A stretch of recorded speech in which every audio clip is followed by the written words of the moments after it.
Distinguished guests, I'm sure you have seen all the indications that we shall shortly be joined by His Excellency, the President. I'm also happy to inform you that in our midst, we have His Lordship, the Chief Justice, who is going through a street guard in lieu of the roll of drums. So the Chief Justice will join the receiving party as we wait for the arrival of His Excellency, the President of the Republic of Uganda. Could I ask that members of Parliament who have not yet taken their seats, please do so. And if you can, please occupy seats closer to the front so that you may have a better view.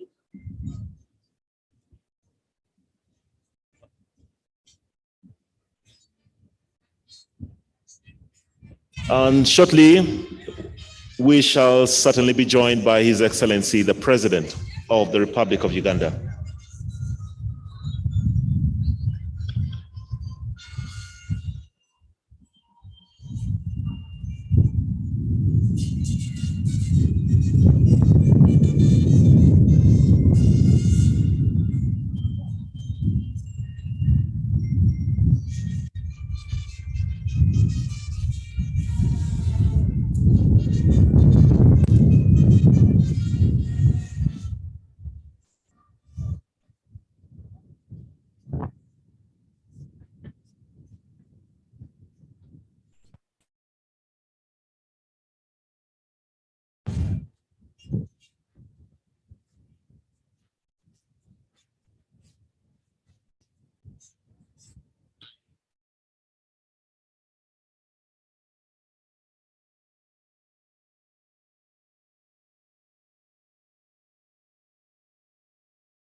Like I mentioned earlier, we are joined by His Lordship, Justice Alphonse Chigamoy Owindolo, the Chief Justice of the Republic of Uganda.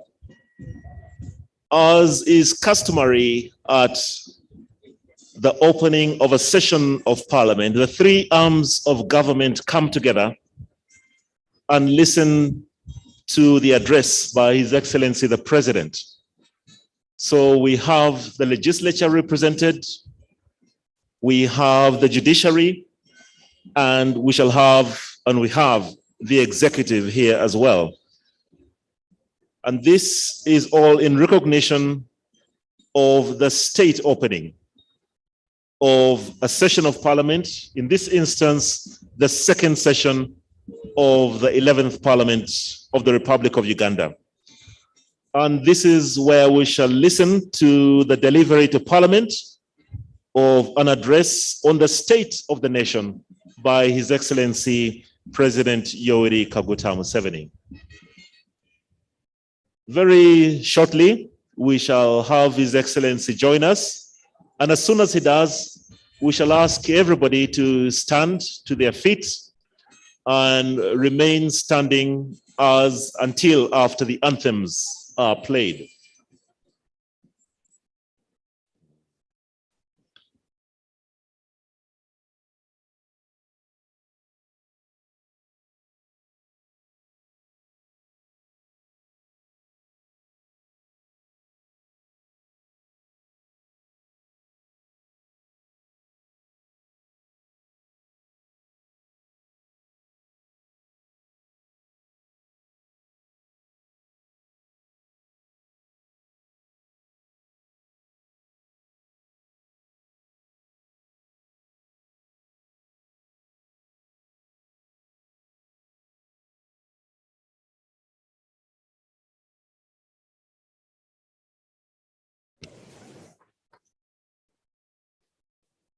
I'm sure you can all see the signs.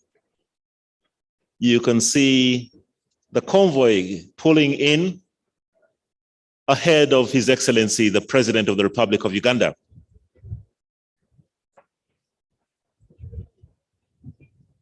And the president is here to, by his constitutional right, to deliver to Parliament an address on the state of the nation. And this is also when he opens the second term or the second session of this Parliament, the 11th Parliament of Uganda.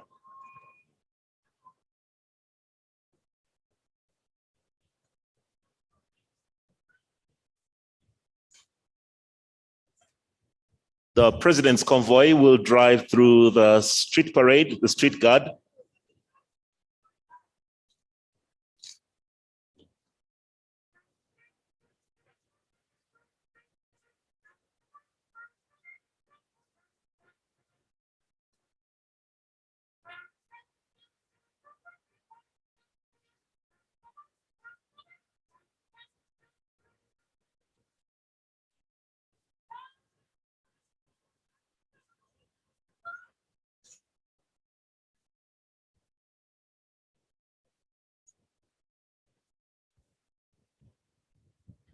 So the street guard is in lieu of the usual parade, that His Excellency normally inspects.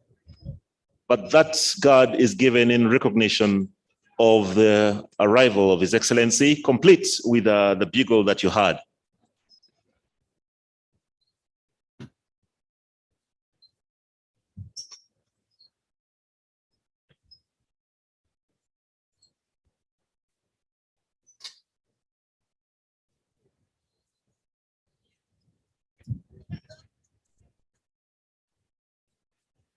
This might be a good time for me to remind you, all members, to kindly have your masks on. Please observe social distancing and take care of your health. Our distinguished guests, we are welcoming His Excellency, the President of the Republic of Uganda, accompanied by the First Lady. So could you kindly rise to our feet in recognition of the arrival?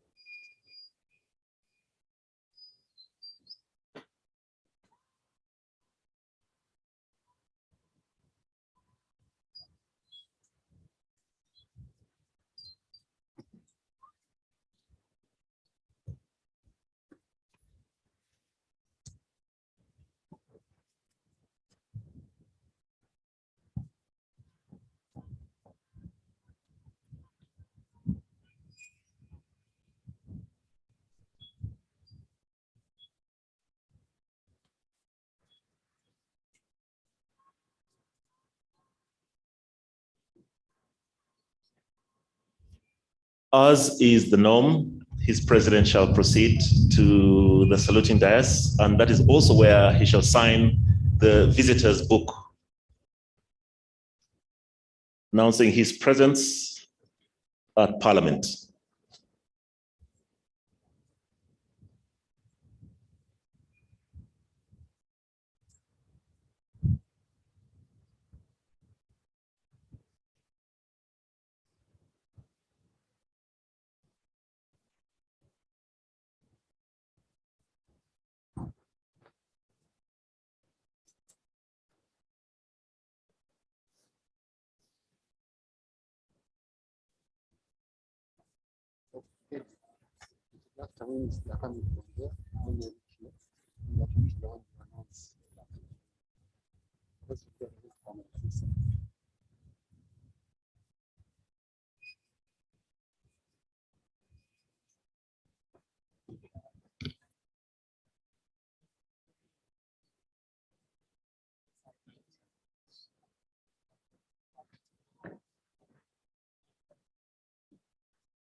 Honorable members, His Excellency the President and Madam Speaker.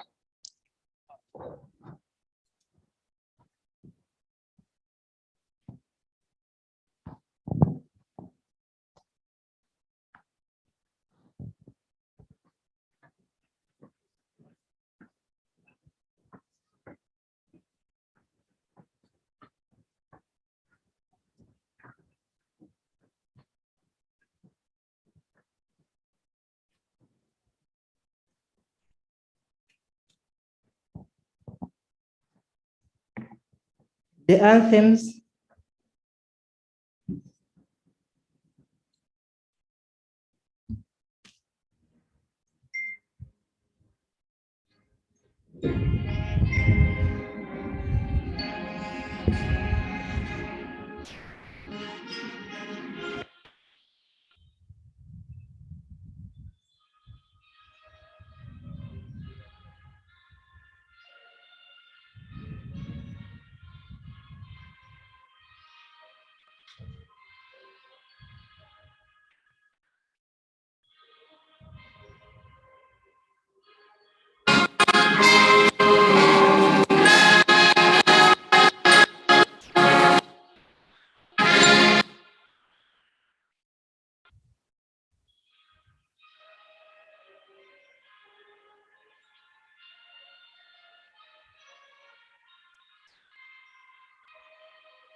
Prayers.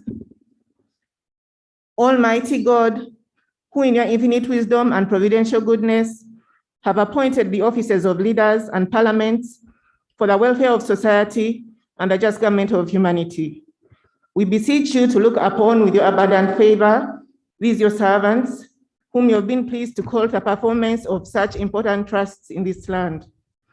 Let your blessing descend upon them here assembled, and grant that they may, as in your presence, treat and consider all matters that shall come under their deliberation in so just and faithful a manner as to promote your honor and glory, and to advance the good of those whose interests you have committed to their charge. Amen. Amen.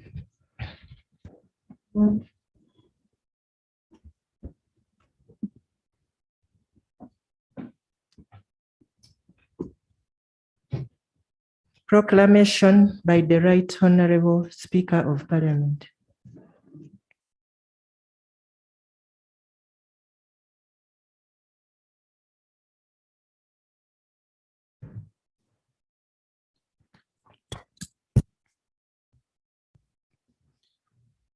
Whereas Article 101, Clause Sub-Rule 1 of the Constitution mandates His Excellency the President at the beginning of each session of Parliament to deliver to Parliament an address on the state of nation. Aware that the first session of the 11th Parliament commenced on 24th day, May 2021. Noting that it is expedient that Parliament of Uganda receives the address of the President of the state of the nation. Now, therefore, in exercise of powers conferred upon the Speaker by the Constitution under Article 95(2), Rule 17, Sub-Rule 1 of Parliamentary Rules of Procedure, I hereby proclaim that the Parliament shall sit at Kololo Independence Ground today, Tuesday, 7th day of June 2022 at 14 hours to receive the address of His Excellency the President of the State of the Nation, and further, in exercise of powers conferred upon the Speaker by the Constitution, the Parliament Powers and Privileges Act, Cap 258, and the Rules of Procedure of Parliament of Uganda, it's hereby proclaimed and declared that the said Kololo Independence Ground are to be the precincts of Parliament of Uganda for their first said purpose, given under my hand at Parliament House, Kampala, this 7th day of June 2022, Anita Annette Among, Speaker of Parliament.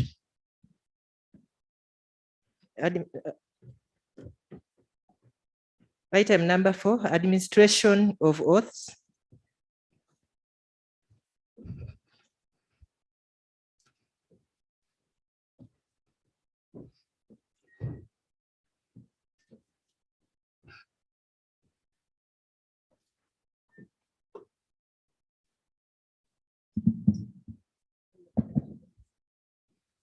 Your Excellency, the President, Madam Speaker, and honorable members, on the 28th of March, 2022, His Excellency, the President of the Republic of Uganda, Yoweri Kaguta Museveni, announced to the country the death of the Right Honorable Dr. Jacob Lokori Olanya, the former Speaker of Parliament and member of the 11th Parliament.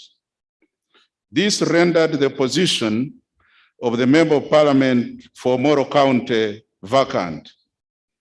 In accordance with Article 81, Clause 2 of the Constitution of the Republic of Uganda, I did notify the Electoral Commission of the existence of this vacancy in Parliament.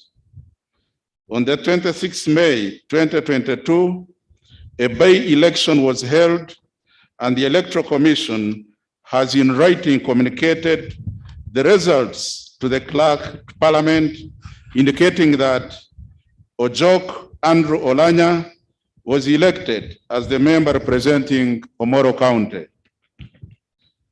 Madam Speaker, the member-elect is available and is ready to take and subscribe to the oath of allegiance and of Member of Parliament. Madam Speaker, I seek your indulgence to allow him to come forward and take the oath. Permission granted to allow Mr. Andrew Ojok Olanya to access the chambers.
Sorry.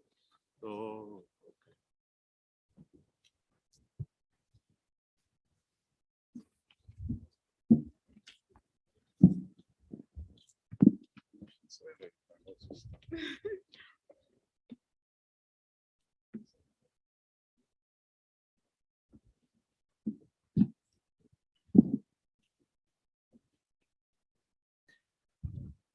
I, Ojok Andrew Olanya, swear in the name of the Almighty that I'll be faithful and bear true allegiance to the Republic of Uganda, and that I will preserve, protect, and defend the Constitution. So help me God.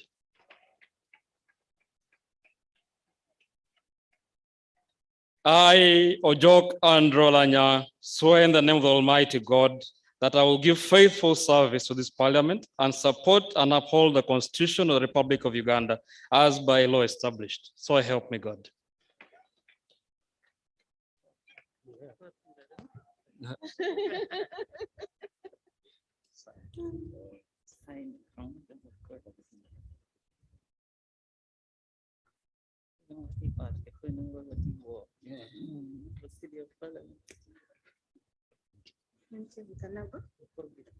Our hands.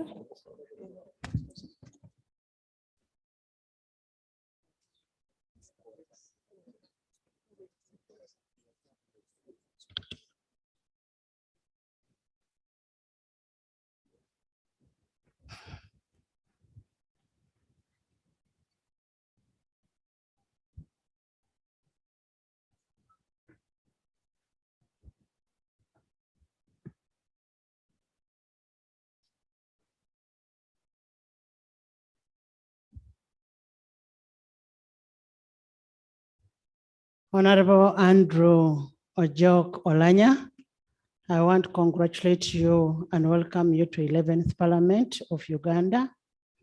As you are aware, you came into this Parliament to replace your late father, Right Honorable Jacob Olanya, who was a great leader, a very good legislator, a very good mentor. The people of Moro have entrusted you with all of that.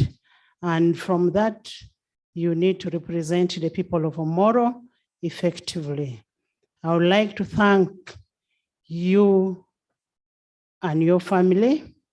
I would also want to thank the president for delivering the success of Ojok Andrew Olanya.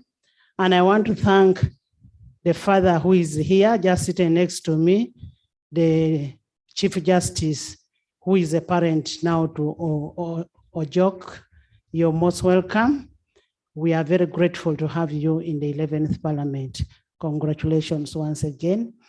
I am now giving you the Constitution, Constitution and the rules of procedure. This will help you in your legislative role. Congratulations.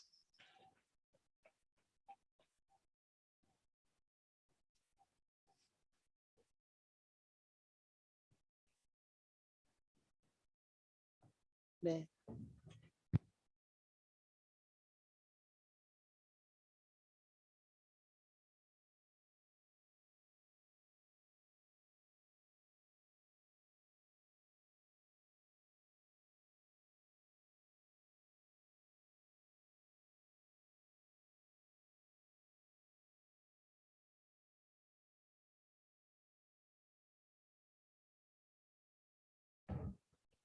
Item number 5, communication from the chair.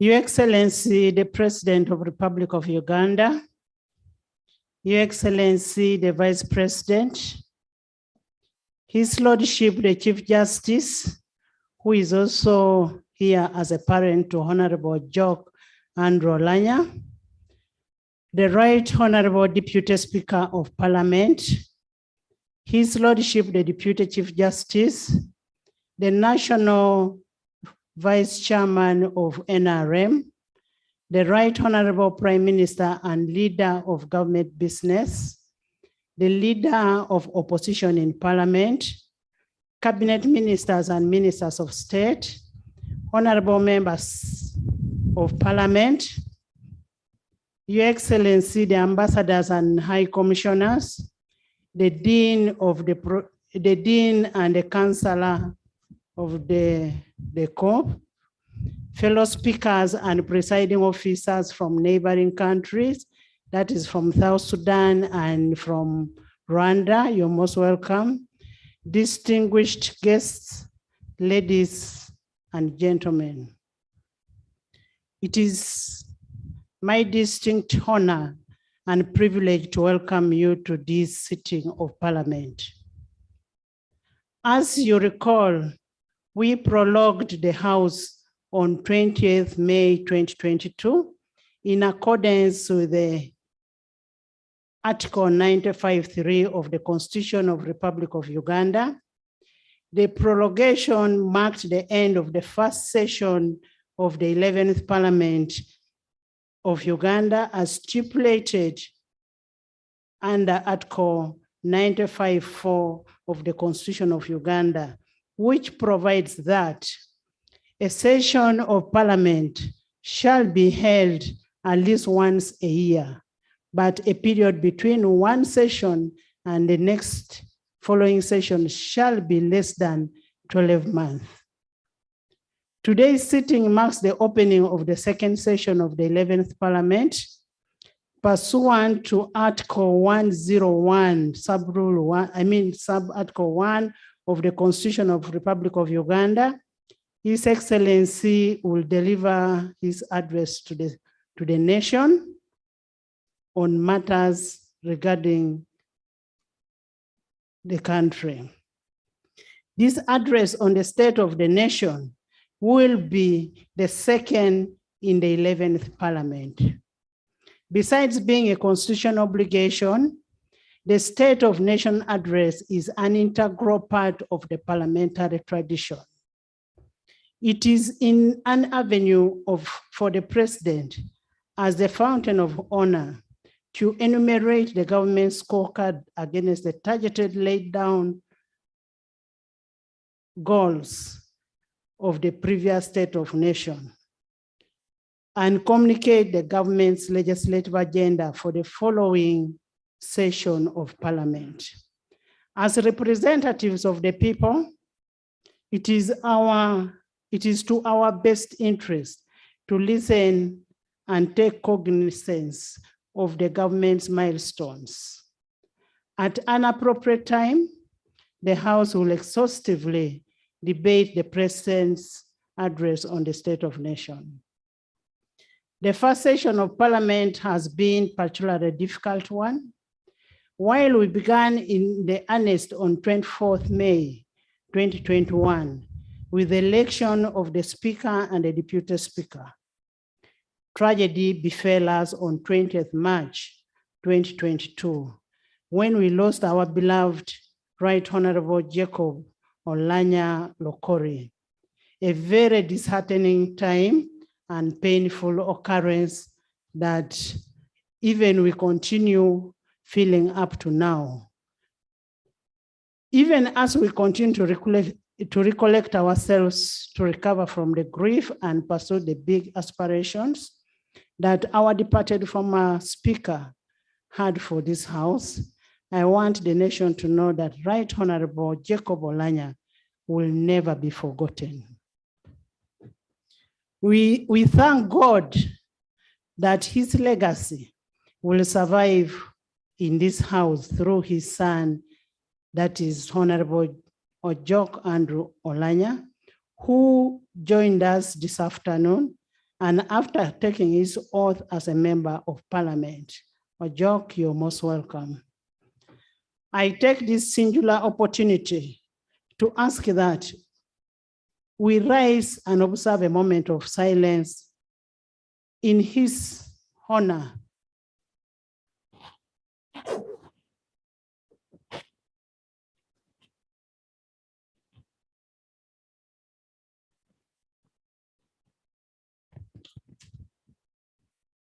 May his soul rest in eternal peace.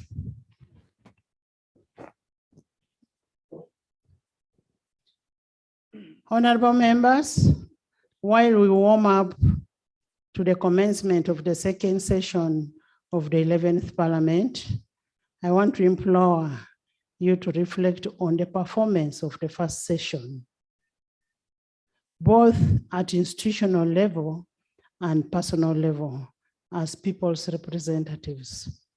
At institutional level, in pursuit for its legislative role, during the first session, this House, Your Excellency, passed 26 bills, successfully passed 26 bills.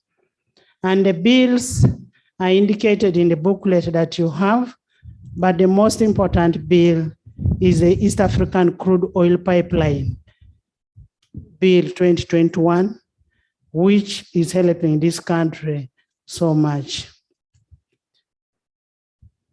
By the end of the first session, 23 out of the 28 bills tabled were passed by this House, while 2 bills were withdrawn from the House. Only 3 bills are still pending at committee, and this is the Kampala Capital City Amendment Bill 2022, the Public Health Amendment Bill 2021, and the Local Content Bill 2022. I implore the committees to ensure that at the end of this session, whose commencements we mark today, we register 100% performance in legislation. A total of 31 reports from committees were adopted by the House. Congratulations, members. The details of the business transacted can be found in the booklet that you have. That is from page 26 to page 41 of the State of Nation Handbook given to you this afternoon. As far as representation is concerned, members continue to freely, efficiently, and effectively exercise their respective role in the committees, the House, and various parliamentary and interparliamentary arenas. I am optimistic that the 11th Parliament will do better than any other parliament. In furtherance of the Article 94(4)(b) of the Constitution of the Republic of Uganda, 1995, and Rule 121 of the Rules of Procedure, the right of members to introduce a private member's bill reigned throughout the first session of the 11th Parliament. The House granted 12 members of Parliament leave to introduce the private members' bills. And the private members' bills are also included in that handbook. In pursuit of its oversight mandate, the 11th Parliament has utilized the avenues provided for in the Rules of Procedure to hold the executive accountable, notably through questions and motions. During the first session, a total of 112 questions were put forth by members and responded by the Prime Minister, out of which 3 of them were oral questions that were responded. And in addition to that, 71 resolutions were passed by the House from the various motions. These resolutions await issuance of the Treasury Memorandum and action taken by the Executive, and this will help us in effective running of the House. And this is in line with the Rule 220 of the Rules of Procedure. I would like to commend the members of Parliament and the staff of Parliament for their dedication to service, and I pledge on behalf of the Parliamentary Commission to offer you all the support that you will need in this session that we are going to. Honorable members, as we embark on the second session of the 11th Parliament, society continues to grapple with the numerous challenges, notably the increased cost of living and its attendant difficulties. I challenge all of us to work together and overcome these challenges as to improve the lives of our people. Let us rise above lamentations and tirelessly work towards diminishing and supporting the programmatic solutions. Leadership should be tailored towards solutions and not mere rhetoric lamentations. Honorable members, pursuant to Rule 187.1 of the Rules of Procedure that requires the designation of members of sectoral committees at the beginning of every session, I urge the whips to expedite the designation of members in various committees so that we can kickstart the session as soon as possible. As presiding officers, we expect much better performance of the House and its committees during this session. This will require dedication of both members and staff. I expect, and we expect, more public consultation by committees in the execution of their business. 2, evaluation of evidence in both committee and the House. That is evidence-based legislation. 3, regular reporting by committees on their undertakings. 4, regular attendance and participation of members in committees and the House. 5, continued familiarization with the rules of procedure and the legislative tools available for greater efficiency and effectiveness of members. As the chairperson of the Business Committee, I undertake keenly to follow the progression of the business referred to the committees. Our collective success will depend on our individual commitments, determination, and consistency in executing our mandate. Honorable members, in furtherance of Rule 10 of Rules of Procedure of Parliament of Uganda, and specifically Rule 4A, which stipulates that while making a statement in this House, the President shall be heard in silence, and his address shall not be followed by any comment or question.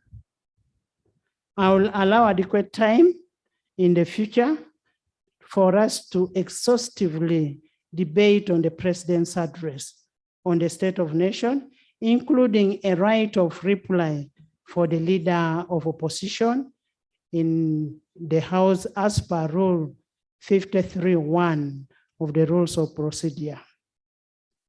I therefore urge you to listen to the President in silence as we internalize his exposition on the state of nation, and at an appropriate time, the detailed text of the President's address will be available to all members through the designated channels.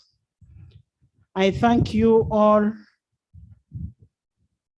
your kind attention, and may God bless you. May God bless you, and may God also bless our country, Uganda, and preserve and protect it. I would like to most sincerely thank our friends, the Speaker of Parliament of South Sudan. Right Honorable, where are you? Can you stand up just to wave? You're most welcome. And then the Deputy Speaker of the Republic of Rwanda, you're most welcome. Thank you for coming, and thank you for honoring our invitation and gracing this occasion. With these few words, I want to remind the members that the alert from the health authorities in the country have raised a serious bell or a serious warning on COVID-19. Most people have been tested and they have been found positive. So I want to caution all of us to be leaders that we are, and we have responsibility to take necessary precautions and avoid the infection. And as we go to our constituencies, I want to request you to educate your constituents on the same COVID-19. I say all this for God and my country. Item number 6, invitation by the Right Honorable Speaker to His Excellency the President to deliver to Parliament an address on the state of the nation in accordance with Article 101(1) of the Constitution. Your Excellency the President, it is your mandate under Article 1011 of the Constitution of Uganda to deliver to the country the address on the state of nation.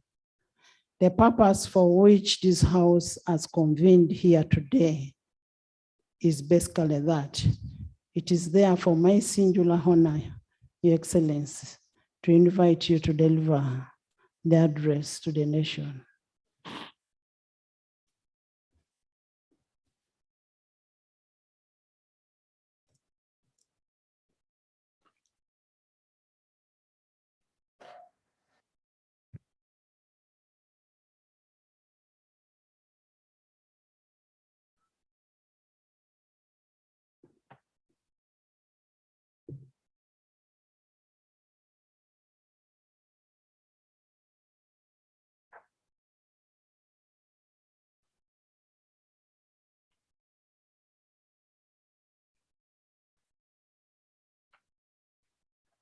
Her Excellency the Vice President of Uganda, the Right Honorable Speaker of Parliament, His Lordship, the Chief Justice, Right Honorable Deputy Speaker, Right Honorable Prime Minister, Secretary General of the NRM, Vice Chairman of NRM, honorable members of Parliament and ministers, members of the diplomatic corps, ladies and gentlemen. In fulfillment of the constitutional requirement under Article 101, Clause 1 of the Constitution, condition.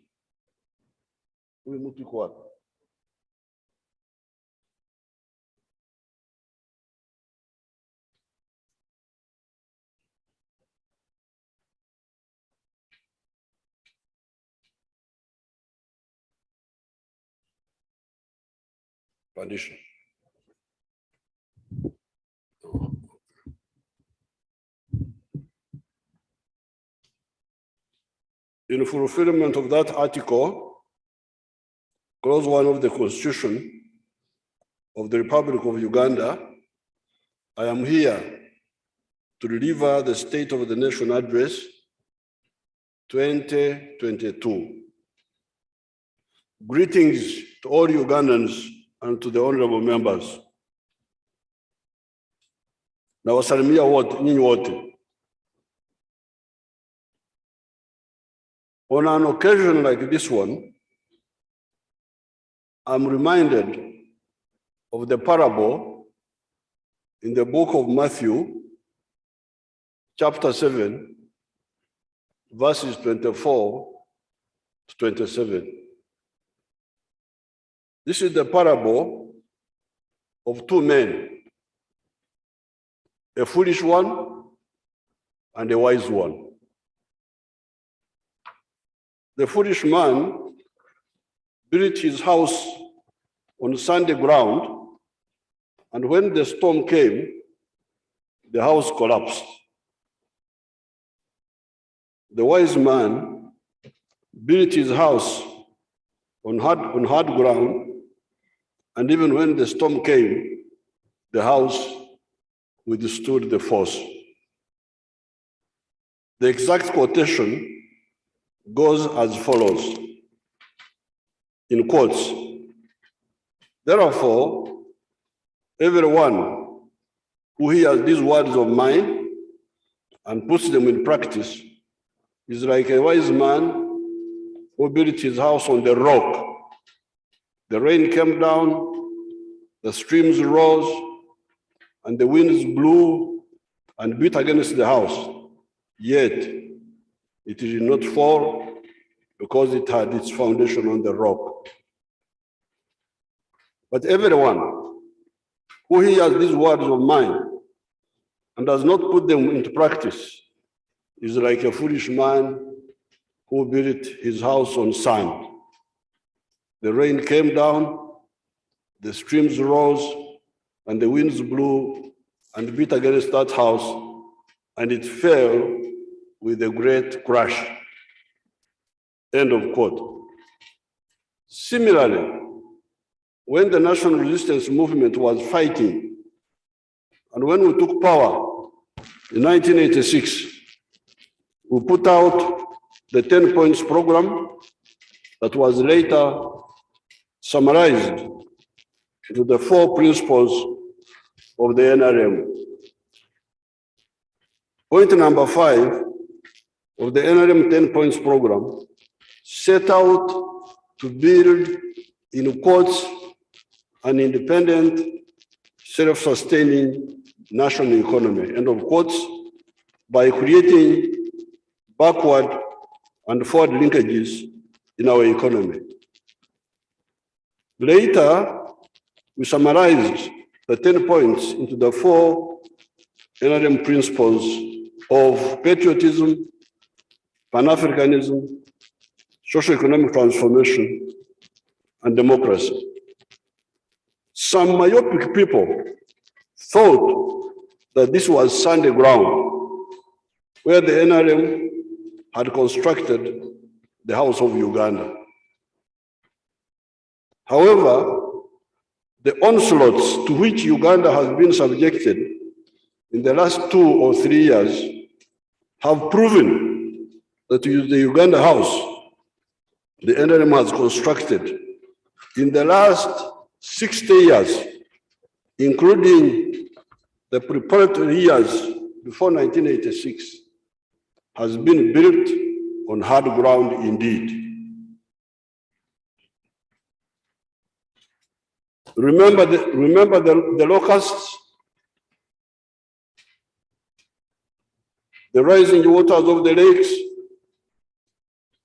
the floating islands, the landslides, the terrorist bombs, the COVID-19, and now the rising commodity prices artificially caused by the Ukrainian war. In spite of all these, the Ugandan economy, by the budget time in the next few days, will be standing at US$ 45.7 billion by the exchange rate method, and at US$ 131.6 billion by the PPP method. This means that the GDP per capita is now $1,046. You remember the entrance points for the lower, the entrance point, not points, the entrance point for the lower middle income status is US$ 1,036. We have now passed that figure. Congratulations. However, to be declared a middle-income country, you need to sustain this for 2 to 3 consecutive years. I am confident we shall overperform in achieving that. Remember that our economy expanded in spite of the lockdowns caused by COVID-19 and in spite of the ever-increasing population. You can see that the size of the economy, when compared to the population that is always growing fast, has continued to grow, and we have arrived at the boundary point as far as the middle income status is concerned. Before the global destabilization by the Corona-19 and the Ukrainian crisis, Uganda was a country of surpluses that were crying out for markets in the form of sugar, maize, milk, chicken, eggs, bananas, cement, mitaimbwa, steel bars, soap, beers, etc., etc. This global crisis actually presents Uganda with plenty of opportunities. I saw on the news that Malaysia had banned the export of chicken. You know, I've been having issues with our brothers in Kenya. Sometimes they take our chicken, sometimes they stop. Sometimes they take the eggs, sometimes they stop. But now, the whole world is crying for chicken and for eggs. Malaysia has banned the export of chicken, and that India has banned the export of sugar. President Biden of the United States was crying for baby formula, etc. Many of these products are the ones that have been in surplus in Uganda.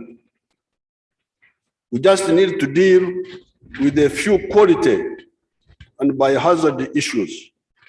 The issue of aflatoxins will be dealt with by the proper harvest and drying methods, as well as the method of embracing the biotechnology. The door to our dairy exports will be opened when we, the cattle owners, vaccinate our cattle twice a year. If the government does not have the money to pay for the vaccines, we, the farmers, can do it. I am a farmer. I am one of the farmers, as you know. With 1,000 cattle, I would need Uganda shillings 15 million in a year for foot and mouth disease. With 1,000 cows, what is 15 million? I can pay this. So that even if the government doesn't have money, I am calling on the cattle keepers, let's vaccinate our cattle. Kama watu wa serikali hawana pesa, wacha sisi tufanye wenyewe. Given the lucrative export markets that will become available, like the one of Algeria, of US dollars 1.2 billion, this cost on the farmers will make sense. Because the Algerians have the demand for milk. But they say, we hear you have got foot and mouth. They would buy the milk, all this milk we were talking about, but they fear these recurrent episodes of foot and mouth disease. The other crucial vaccine will be the one of CBPP, what the Banyankore call Chihaha. With 1,000 cattle, we need Uganda shillings 850,000 in a year. So I really call upon the farmers to vaccinate at our cost for these two vaccines, especially the foot and mouth and the Chahawan, the CBPP, so that this issue, which stops our exports of milk and milk products, is dealt with. All this capacity that has enabled the house of the wise man to withstand the force of the storm is long before the implementation of our parish model, parish development model, whose end result is to tap the production capacity of all the 7 million households in agriculture, relying on 7 high-value commodities of coffee, fruits, dairy products, poultry, pigs, fish farming, and food growing for those of 4 acres and less. Honorable members, I have been working on these issues for the last 60 years. I'm normally polite. I don't want to appear as if I am teaching old people what to do. But this time I must be very frank. And when I go up country, I will no longer be polite.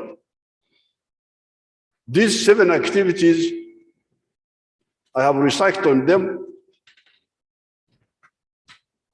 They can give good money if you have got a small piece of land of 4 acres or less, and they have got a big global demand. This is why I am insisting on them. Coffee, fruits, dairy products, milk, poultry, pigs. I don't eat pigs, but I have no problem if you do. Fish farming, and food for the homestead. This is the medicine for the 4 acres and less. If you can't do all of them, do some. The ones with the land that is bigger than 4 acres can, in addition, grow sugarcane, cotton, maize, tobacco, tea, cassava, bananas, do ranching, etc. Because the country needs these products for industry, for food, or as inputs to the intensive agriculture mentioned earlier, the agriculture of the 7 high-value activities. The agriculture of the commodities in the latter category we describe as extensive agriculture. Really, we must stop confusing ourselves. There is a difference between intensive agriculture, where you have got a smaller piece of land and you do enterprises which give good income, even when they are done on a smaller piece of land, as opposed to extensive agriculture, where you need a big piece of land and you can make money by, although getting a small amount in 1 acre, because you have done many acres, you get good money. Like cotton. When I went to Ajumani, I found people talking of cotton. But how much do you get from 1 acre?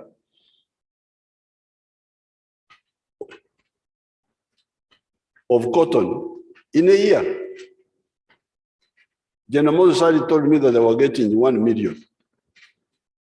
But if you are a person of 2 acres, like some of the people in West Nile have, how will you get out of poverty? With 1 acre put under cotton and the other acre under cassava for food crop. How will you get out of poverty? That's why we say, no, that acre of yours, don't put it under cotton. Put it under coffee or fruits. because with those, you can get much more than the 1 million. But the country needs cotton. We need cotton. And it should be grown by somebody with more land. Although you are getting 1 million from 1 acre of cotton, if you have got 10 acres, that's 10 million. If you have got 100 acres, that's 100 million. If you have got 1,000 acres, that's 1 billion. So cotton can make money provided you do it on a big scale. The same with the avocado, sugarcane, like our people in Usoga. The same with Duma, maize, kasori, and other crops, tobacco. You should therefore be clear. Don't confuse our people in the villages anymore. There's a difference between intensive agriculture for small pieces of land and extensive agriculture for big pieces of land.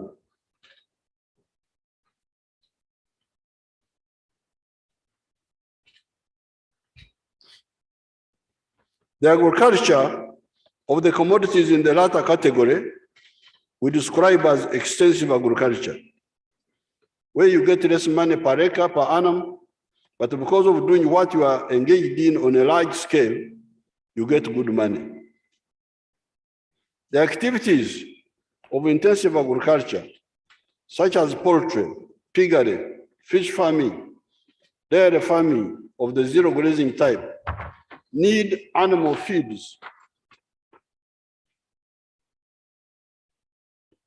fish meals, etc., that are from the maize and other products of the extensive agriculture type. So you cannot easily have intensive agriculture without extensive agriculture, because intensive agriculture needs inputs from the extensive agriculture.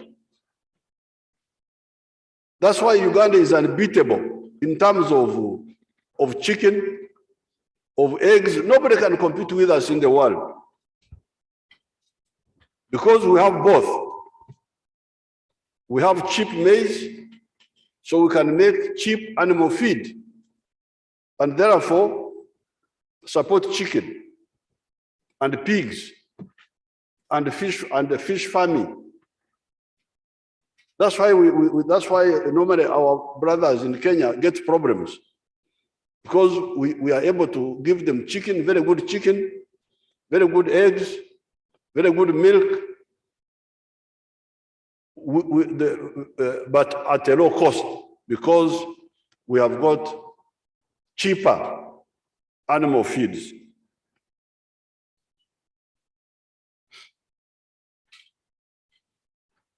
Moreover, the wise man's house is currently full of surpluses without too much use of irrigation or the use of fertilizers.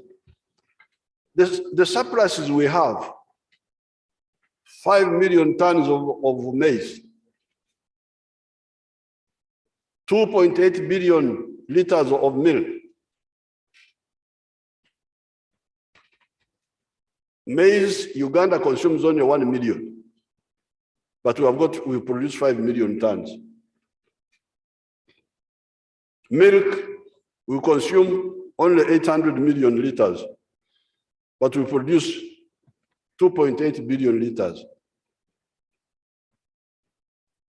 Sugar, 700,000 tons. I opened a new factory the other day in Chiriandongo, but we consume only 380,000. And all that. All this is before the parish development model, which we are about to launch, is before The use of fertilizers, because we don't use many fertilizers, is before irrigation. Surpluses, huge surpluses, even before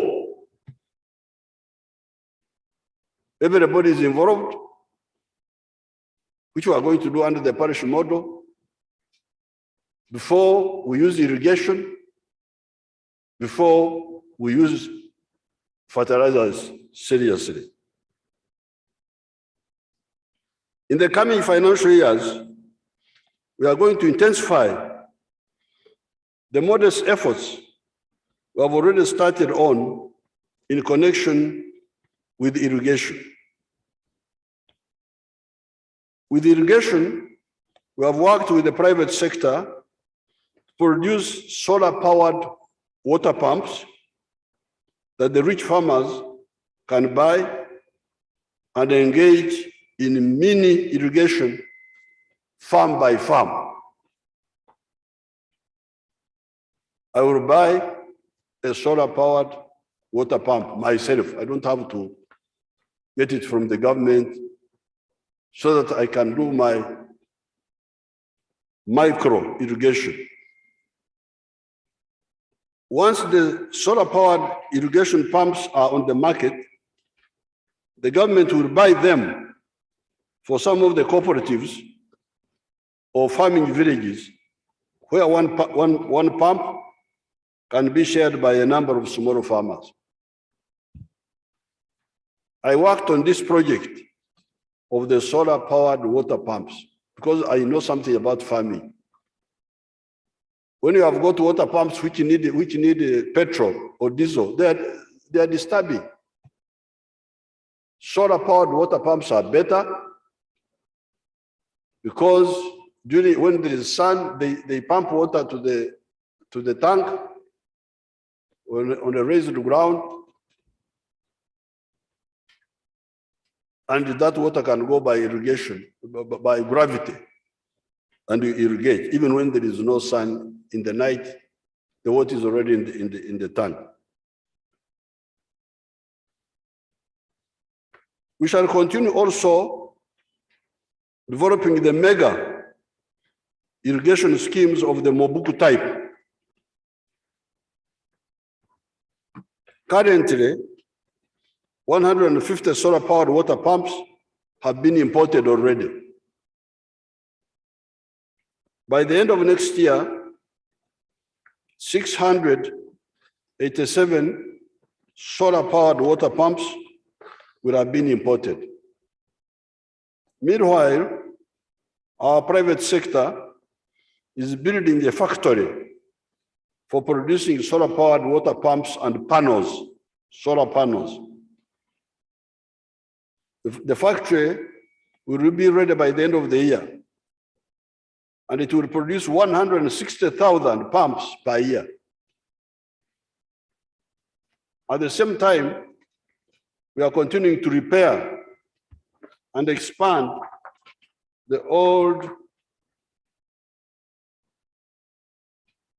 irrigation schemes and also build new ones. As of now, the following irrigation schemes are ready.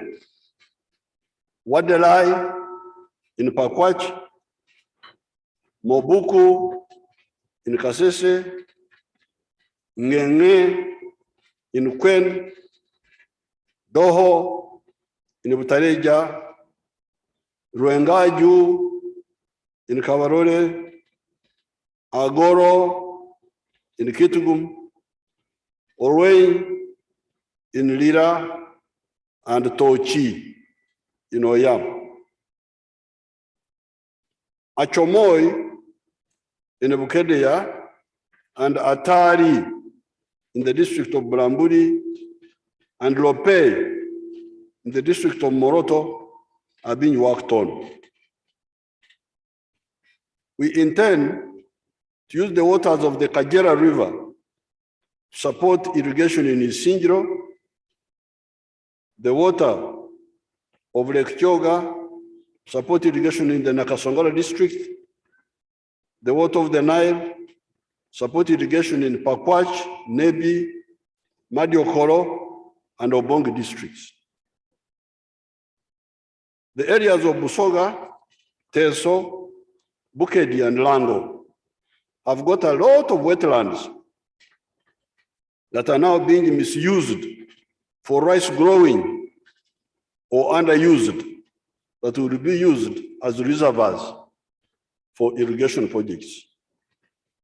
Irrigation, mega and micro, is in order to enhance and also stabilize agricultural production by immunizing agriculture from the negative effects of erratic rainfall. Like this season, the rain was not so reliable. This season was coming, stopping. We don't want that. Because actually for me, that's the only problem that would worry me. You know, I'm used to problems. When people are panicking me, I'm never bothered. Because I have handled bigger problems. Fighting the war without ammunition, without, is more serious than running around with a few of these, what you call problems. But the one I don't want is the problem of lack of food. To me, that is the most serious problem. And that's why rain becomes very crucial. But because the rain sometimes is not reliable, we must stabilize our country with irrigation so that we don't have to go on kubahatisha. Chance, no. On the side of fertilizers, the Usukuru Hills project has stagnated. Our fertilizer factory in Tororo stagnated. Our Chinese friend, so many people took bribes from him, but I couldn't arrest them because I didn't have enough facts, but I know them. I know who took which bribe and how they really messed up that poor man, the Chinese man. Naye Katonda gyali.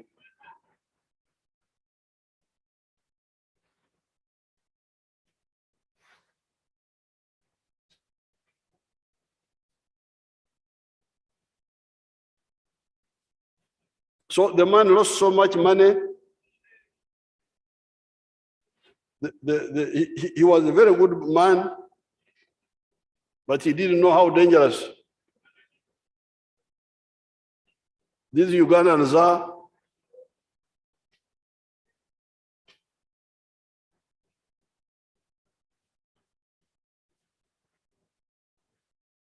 We are, however, looking for a solution to that problem. I have written to the president of China to get me another investor if the other one has problems.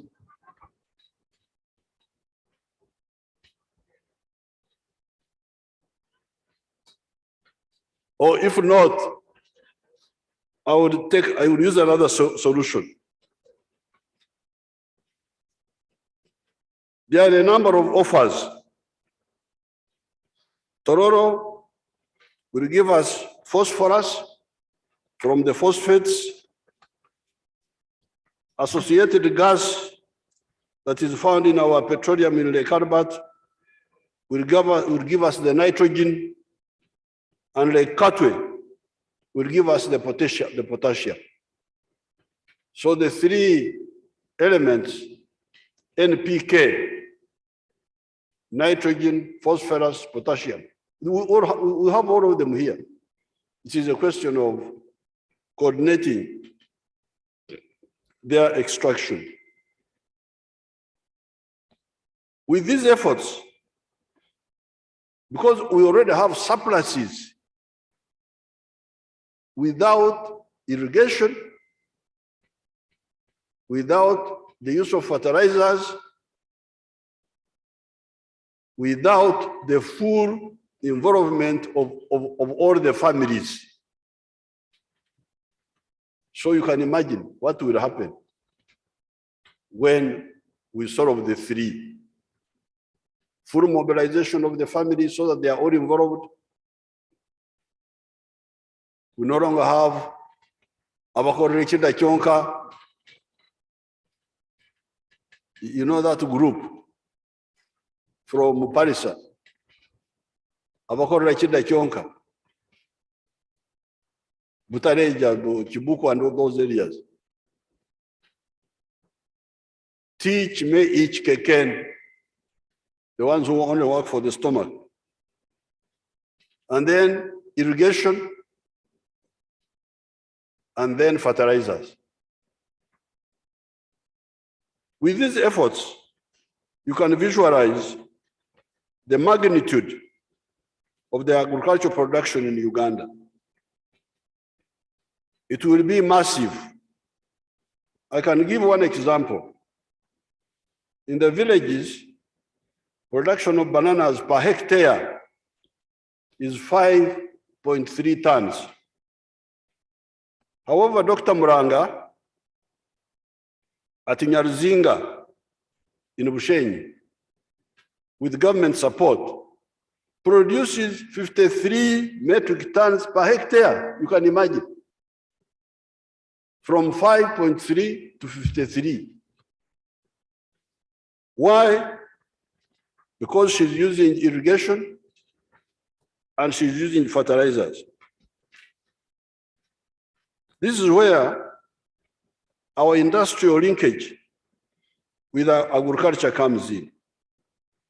Our strategy is that anything agricultural that is not consumed fresh should be processed industrially so that it is preserved to be able to reach distant markets and also add value to the raw materials. We have done this for milk, for cotton. The shirt I'm putting on is a Ugandan shirt. I no longer agree to put on foreign shirts. It's part of the NRM. You must have heard a rumor that I'm a member of the National Resistance Movement. I resist my body being a market for foreign products.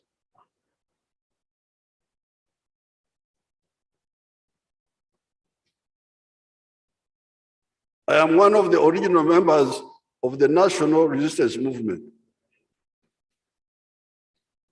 So this shirt I'm putting on is Ugandan shirt, cotton, but they are still importing polyester to mix with the cotton. But with our oil, we can also produce the polyester here. So we have done some work in terms of value addition for the milk. The milk, there was no commercial production of milk here until we insisted, and we see what's happening. We produce all types of milk, the liquid one, the UHT, the ultra heated one, which can last many months, the powdered, the butter, the ghee. And now I will see how terrible His Excellency Biden with his baby formulas. In Liantonde, there is a factory producing what they call casein. Casein is a protein for foods. That is on the side of the milk. For cotton, I've given you an example. For some fruits, e.g. soroti, for sugarcane, ebikado, sukari, There we have got many factories producing sugar for tea, ethanol. We are now producing industrial sugar, the one to put in the Coca-Colas and the pharmaceuticals. For some plantation products, for some bananas, like the wines, flour, sanitizers. These sanitizers which are fighting the corona, they are from bananas. When corona started, people were crying. We are the only ones who had 1 liter factory of sanitizers. Now there are so many of them, sanitizers. The waragi which was killing our people, now has been turned into a sanitizer for killing germs.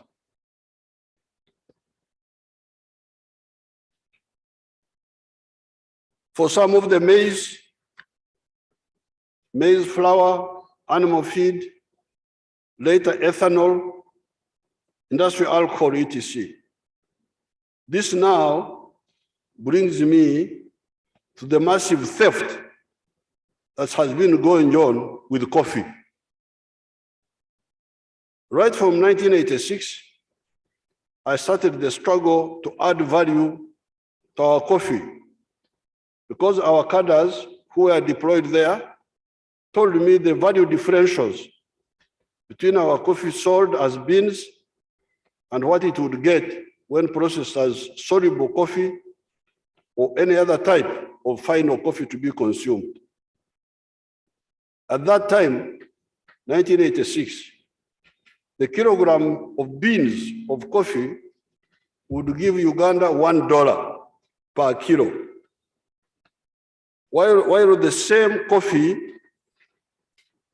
process would give the seller there in UK $14. Many times in meetings, I would point out that those who say they are donors are actually donees, because in every kilogram of coffee, Uganda was giving them $13, and also donating jobs.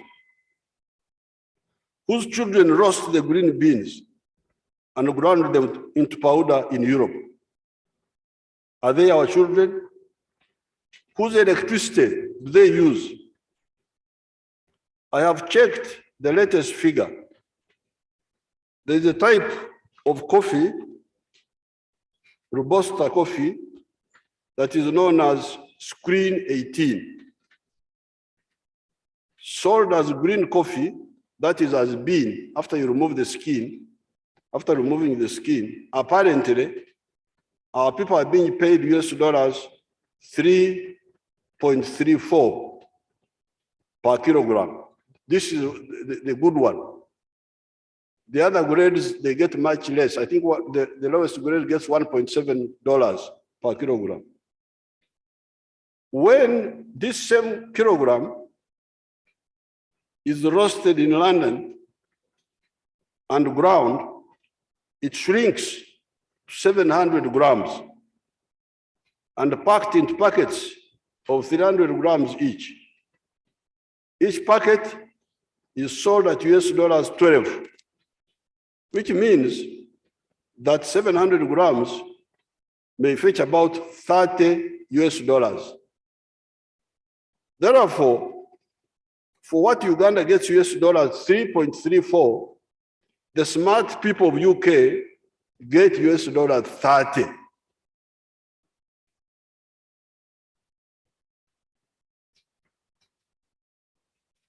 Each coffee bean that is sold in supermarkets abroad takes away our phosphorus, our nitrogen, our potassium, and other nutrients for 10% of the value at which the final consumer buys the product. 90% of the value of that product from our soils and 100% of the accompanying jobs that go with the roasting, grinding, and packaging of the product at that stage are all donated to the outsiders. The total value of coffee in the world, you hear these figures, my comrades. The total value of the coffee in the world is $460 billion.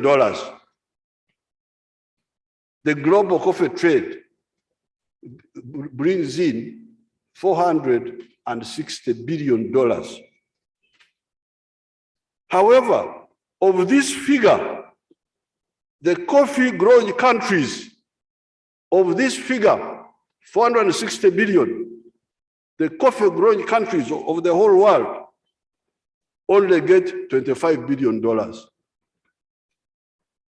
Can you imagine? 460 billion business for coffee.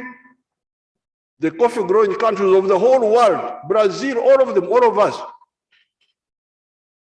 25 billion. I'm really embarrassed. Now this is for the whole, all the coffee growing countries, Brazil, Colombia, Vietnam, and us. Out of the 460 billion, our share is $25 billion. The African coffee growing countries, their share is only $2.4 billion. From the total value of 460 billion business of coffee in the whole world, wonderful Africa, republics with presidents, with honorable ministers, honorable members of parliament, right honorable speakers, and right honorable I don't know what.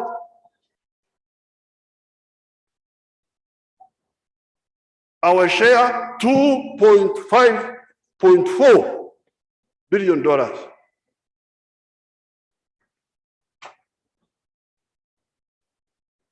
The African growing countries, exporters of unprocessed raw materials, where it is economic to add value, are exploiters. When we dehusk, roast, grind, and pack here, Uganda will get more dollars, and we shall also pay higher prices to our farmers.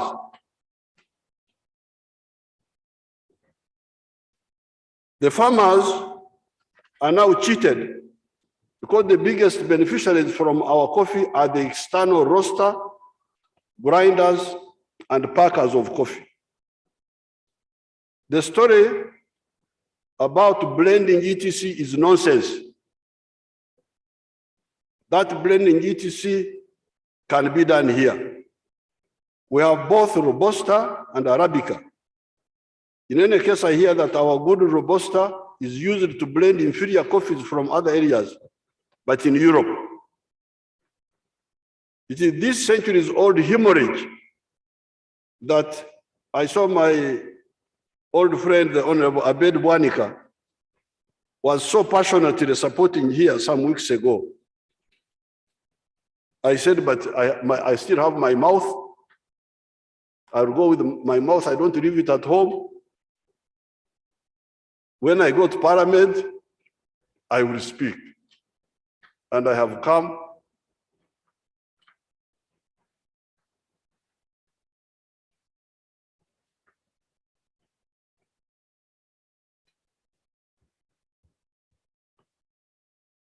It is this hemorrhage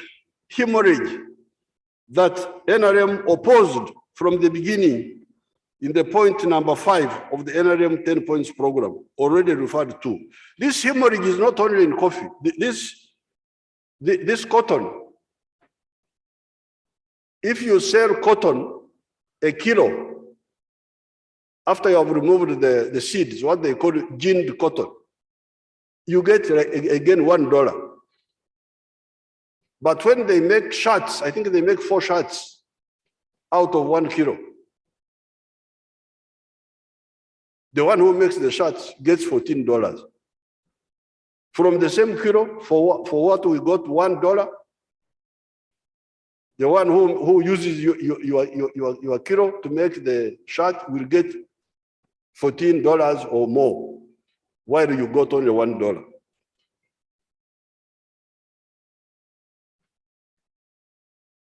It is this hemorrhage that the NRM opposed from the very beginning in the point number 5 of the NRM 10 points program already referred to. We oppose this hemorrhage in all the raw materials: milk, cotton, skins and hides, timber, iron ore. Iron ore, I banned the export of iron ore. We have got very good iron ore, what we call obtare in our language, in Kabare, in Kanungu. It is the best in the world. It is almost 70% pure. So the Indians had got in touch with Sambachiga in the district council, and they were exporting unprocessed iron ore to India. Imagine to take soil from here, when it's not processed, it's like soil, only that it is black, to India to process it there. How much were they paying our wonderful, paying us? $47 per ton. But when you process, because our iron ore is almost pure, 70%, at one time, for what we would get $47, somebody would get $900 at one time.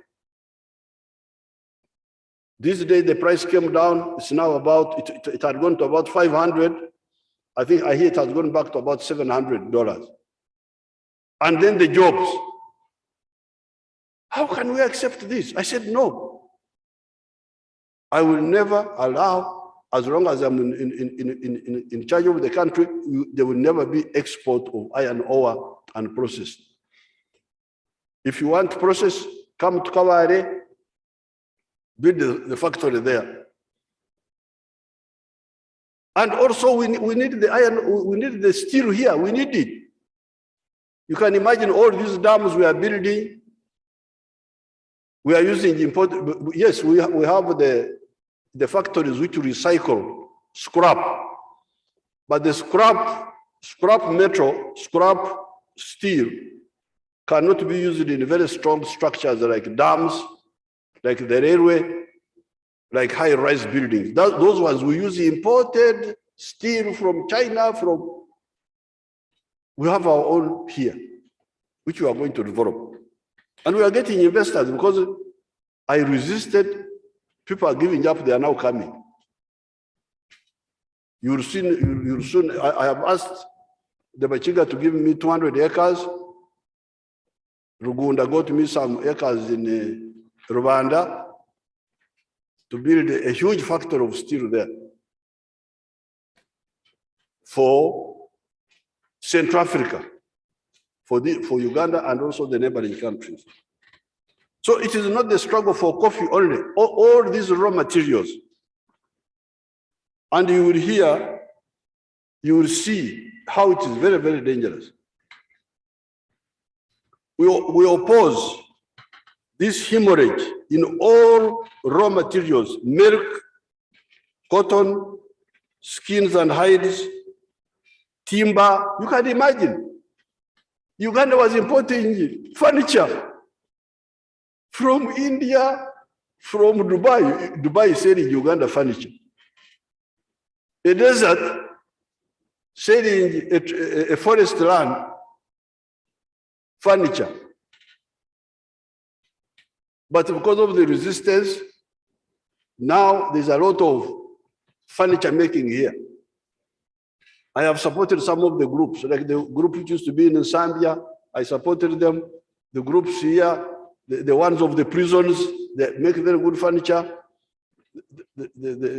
We are refusing to buy. The Minister of Education, Mama here had to fight with thieves in the ministry who were importing furniture from China, from India. Imagine. If you don't produce a car, you don't produce an aircraft, you don't produce a computer, but you also don't produce furniture, what will you produce? What are you for?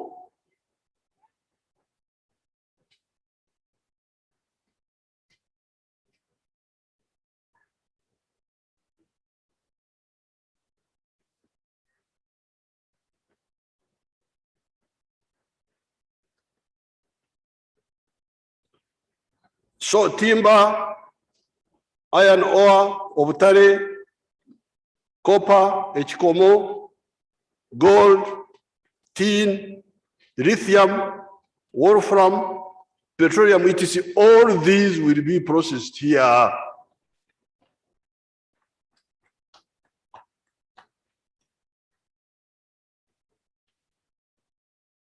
Nagenda musiko kurwana kanwane.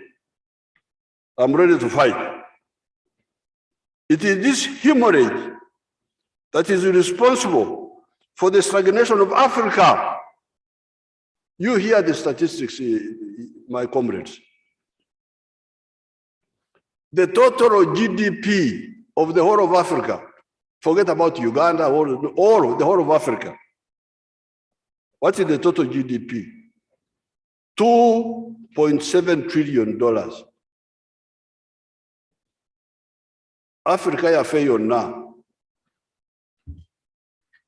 Trillion, billion, 0.7.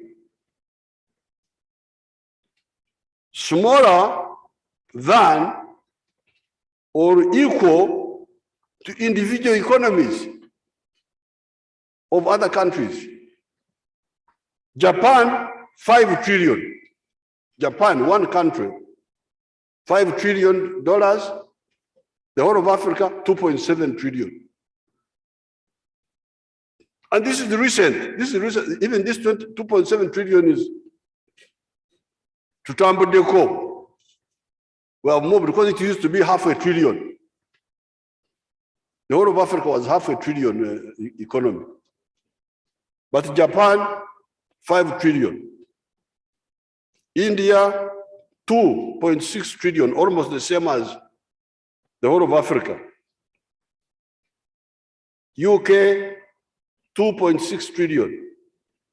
France, 2.6 trillion. Germany, 3.85 trillion. Small South Korea, imagine. 1.6 trillion, almost like Africa.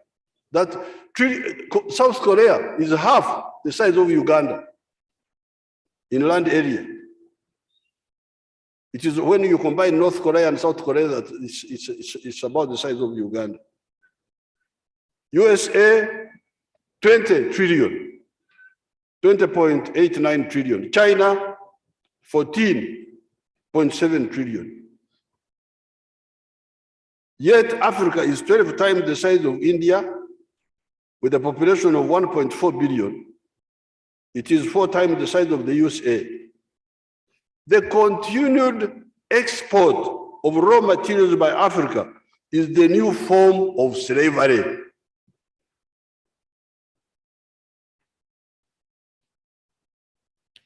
Export of value in exchange for no value. Because that's what was happening with the slaves, with our ignorant chiefs. They would sell their people, they give him a mirror to look at himself. The idiot looks at himself in a mirror, and that's wonderful. Then he puts on monkey skins and ostrich feathers, that he's beautiful, he's handsome. Giving them combs. They would give a human being, and they give him a comb to comb his hair.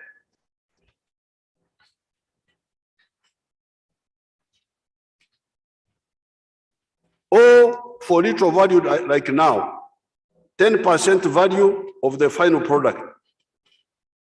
The export of raw materials and slaves for the last 600 years is the cause of this stunting of the African economy. Stunting, they call it Tokuningama, Nyankore.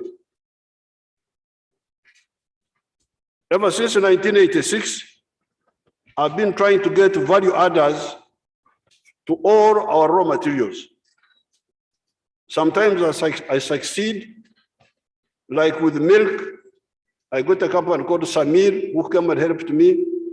Brookside, the one of Kenya. Pearl, the one of Mbarara. Akaget, there's another factory in that area. Cotton, like Niger and fine spinners. Wood, like plywood in Katugo. Palm oil, like Bidco. There is a man who has come to Maruzi, a group who are growing palm oil in Maruzi. Did you get that picture, you people? If my people got it, show it to them. I was very happy to see that is now Maruzi. You see how Maruzi is now looking? That is palm oil. My people have now done something. They never do much.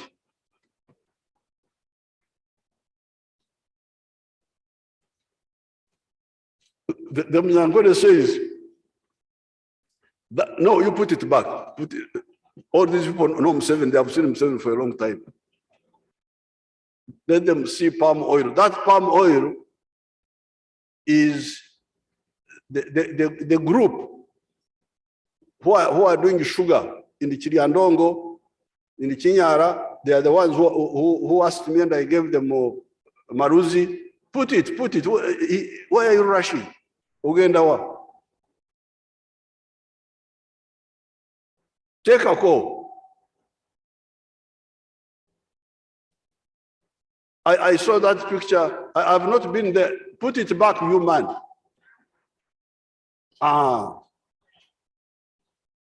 Now, they are using irrigation of the Nile to grow that palm oil. So this crying, the way you are crying for sabuni from Malaysia, very soon we shall be the ones selling to the whole world. Thank you so much. Oh, thank you, Omona. Omona has done something now also.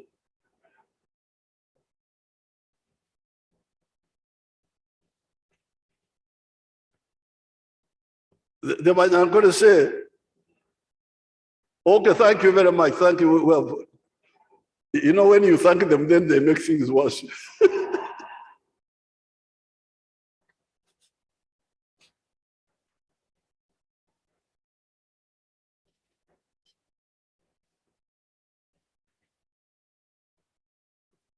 I'm going to say, Chiteita Yitomushure.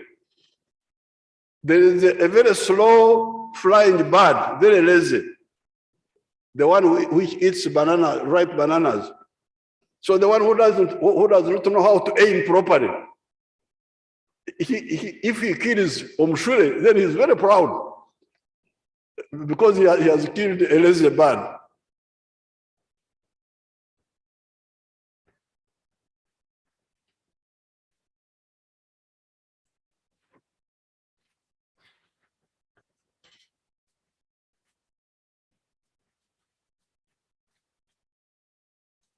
So the palm oil, wood in Katugo, palm oil in like Bidco, sugar, many companies, petroleum, a refinery. The battle I had for the refinery. The oil companies did not want a refinery in Uganda. They said, no, the pipeline. I said, but why are you taking all the oil? I had a rumor that there were human beings here who need petrol also. Why are you taking all the oil? Because economics, economics. Those who build refineries, why do they build them? If it is not economic. Then when I insisted, it turned out that the refinery of Uganda will be one of the most profitable with an internal rate of return of more than 20%. So that's another war we had to fight. They didn't want an oil refinery here. Bananas, like Dr. Muranga, Chamahangire, skins and hides, Nachobe. Can you imagine that you people, you have not been having a factory for making leather for shoes until I had to build this with Nachobe. You are one of your people. We have built it in Kaumu, near my farm. Using the money you gave me. You remember you gave me money. Me, I don't eat your money. I just use it. You gave me 100-something billion for innovation fund. And I have built for you a leather tanning factory in Kaumu, so that our children, because you remember I was training here young people to make shoes, to do what, but then the problem was leather. Leather had to be bought from Nairobi, from China. Imagine, China, the one selling us leather. What's happened to Africans? You are buying, Banyakura have been keeping cows for the last 7,000 years. And you are now buying leather from Chinese? Why don't you make it yourself here? So we built the factory there. It is soon to be commissioned. Gold, we have now got 6 gold refineries. With coffee, I tried so many groups. Nescafe, Nestle, Tata. There is a Ugandan called Banya. I helped him to do ban coffee. Star Coffee. I tried to work with the Tanzanians in Bukoba to no avail. All these I've been trying them. When I met Madam Pinetti, the one you have been attacking, she had no idea about coffee. It is not her. She had no idea about coffee. I, however, could see that she had a wide network of contacts. I asked her to look into coffee. After some time, she came back with a positive report that it was doable. I am the one who told her. She didn't, for her, she was in hospitals.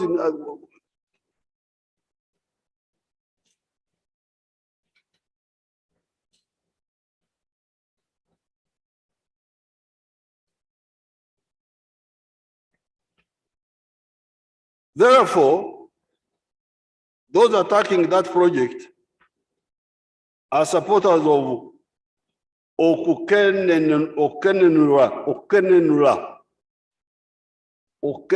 to bleed of Africa, perpetual bleeding. If they were not, they would have responded to our call of 1986 and after to come forward and add value to coffee and seek government assistance. So I am ready to sit down with all these coffee people.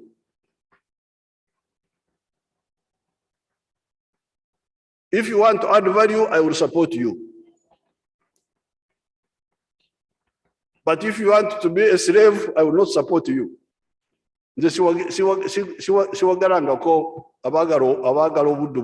For Africa.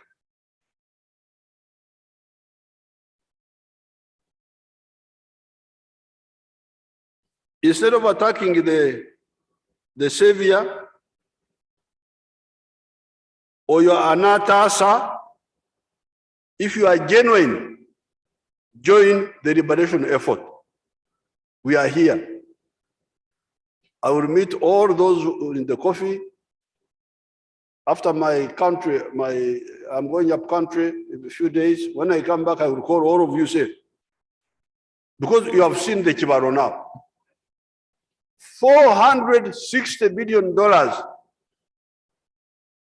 The coffee producing countries in the whole world only share $25 billion. How can this be? How? How can we accept this? And I call myself president, I call with the flag, with the... I am not a clown.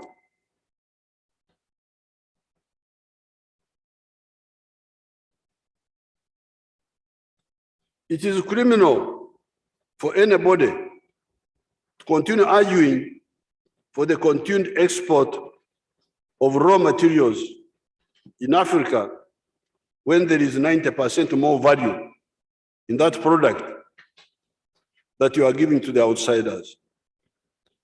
Apart from the huge expansion of the agricultural sector and the concomitant expansion of the agro-industrial sector, there are industries that we are promoting based on our minerals, oil and gas, refinery, petrochemicals, fertilizers, iron ore, steel, copper, electric industries, cables, transformers, electrical appliances, lithium, electrical car batteries, niobium, ingots, bars, billets, rods, tin plates, buckets, cooking utensils, coltan, laptops, medical equipment, smartphones,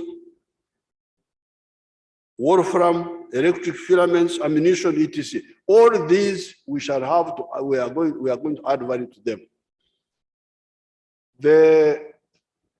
I can tell the parliament, in the cabinet recently, they brought this Ministry of Minerals, brought information that we have got a lot of gold. 320 million tons of gold confirmed, worth 12 point something trillion dollars. I said, okay. So what's next? They said, but however, this will be taken by foreigners, all of it. For us, we are very happy. We shall get $680 billion. Imagine, the total gold is 12 trillion point something, almost 13 trillion. Nayebo, these were my wonderful people, ministry people, they were content with 680 billion, which is like 0.7 of a trillion out of 13 trillion. They were ready to they thought it was a good business. I said, no. Out of the 12 trillion, maybe we shall keep 10. And the people who our partners can take 2. So this madness in Africa must stop. How can? And this, so I challenge, these are educated people. But how could you accept this? For us, we're just looking at royalty, what they call royalty. Royalty. But the resource is yours.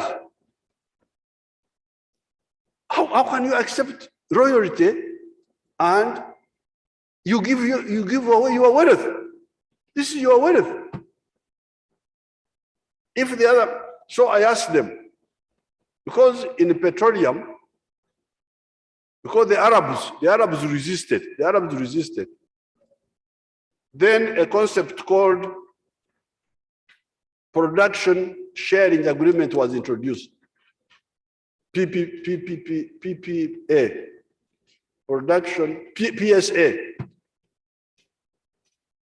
whereby we say, okay, you are an investor, you are putting your money looking for the petroleum. If you find it, you recover the money you put in and you get some profit, but the resource belongs to the country. So why don't you use the same principle for minerals? No.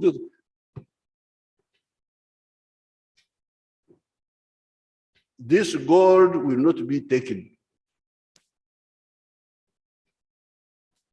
Mugende mutware byabarara. When I'm in charge here, God brought me here and the Ugandans keep supporting me.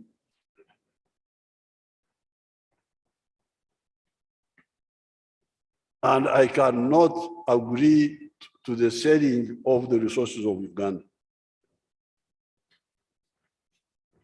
So all these, like lithium, we are making electric cars. We have lithium. You sell the lithium, other people go and make electric batteries, they sell them to you. Why don't you make the batteries yourself? What is the problem? You have the raw materials, others don't have the raw material. Why don't you use your raw material to make the lithium batteries yourself? You can share with others, sell to others, but also use yourself.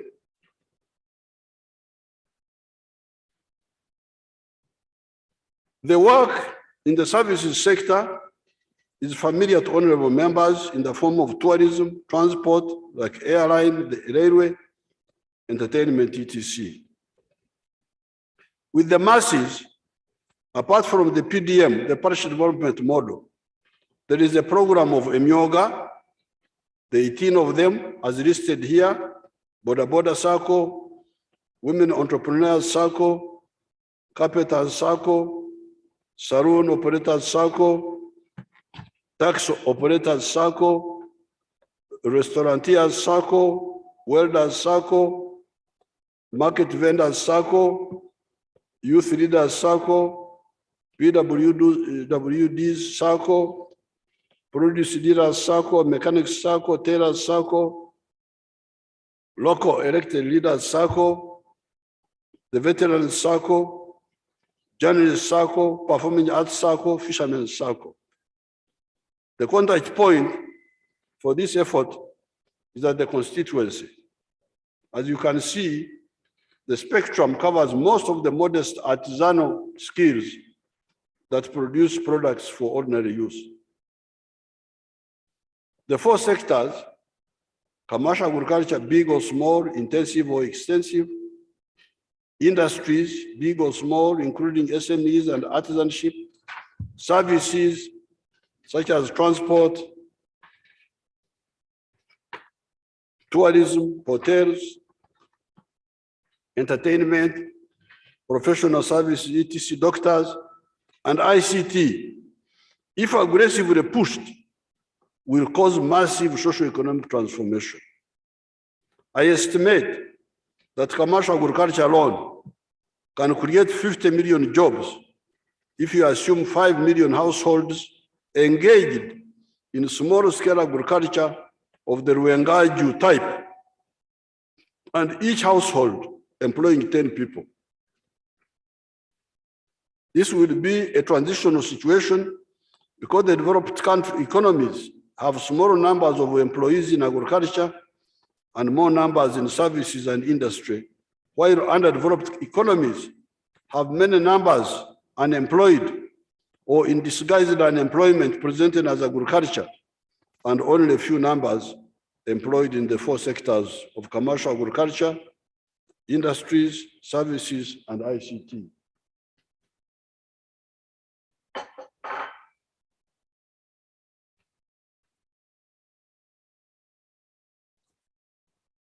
Akatale kabbe ffe Baganda bwe tugamba.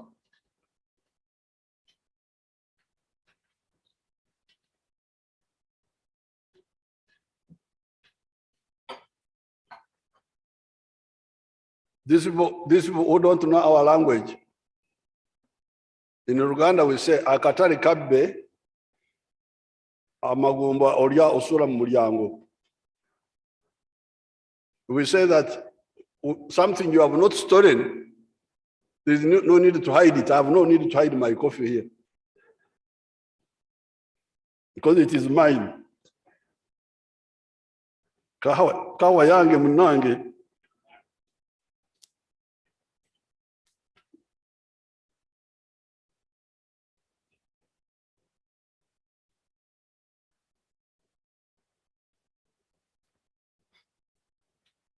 Apart from universal commercial agriculture, industries based on agro-processing, forest products, services, and ICT, there are industries that are based on the intellect of the human brain. The industries of electric and conventional automobiles, such as buses, minibuses, trucks, and motorbikes, the pathogenic economy, vaccines, pharmaceuticals for human and livestock, space science, energy, including nuclear energy, etc., have each at least a nucleus already laid down here in Uganda as I speak today. All these lines, we have already trained our young people, they are there. And we are supporting them in modest ways. Space science, we have got a unit. Nuclear energy, we've got a unit. And we are moving towards establishing a nuclear plant for electricity and so on, and also for agriculture. We need all this capacity. So therefore, we talk of the 4 sectors: commercial agriculture for everybody who has got land, industry, services, ICT. And within industry, we have got the old industries of agro-processing and minerals, but we have also got new ones, the ones of the intellect, of the brain.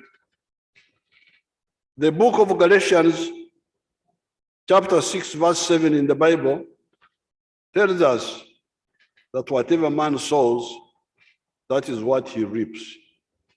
How has the NRM brought Uganda to the lower step, ecstasy, of the middle income status from such a low base, and in spite of so many challenges? The following are the reasons. Number one, the correct ideology of the NRM, rejecting the sectarian ideas of the past actors, insisting on patriotism, Pan-Africanism, socio-economic transformation, and democracy. This removed Oburyane. Oburyane is a Nyankore word for disharmony and tension in the villages, from the community and the country. You saw what was happening with the Namugongo people, these people just walking from all over the place. And you have all these negative fellows, like the ones who, basically walking to work. If you are walking peacefully, who will mind about you? You could say millions. The people who are in Namugongo, were they not millions? Walking from all over the place. But they are walking peacefully and with good intention. Who would bother with them? But if you are walking to cause trouble, we cause trouble for you.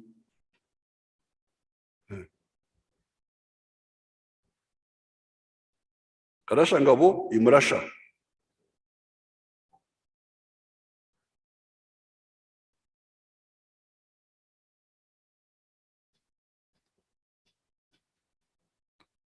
That is why Uganda has no refugees living outside Uganda.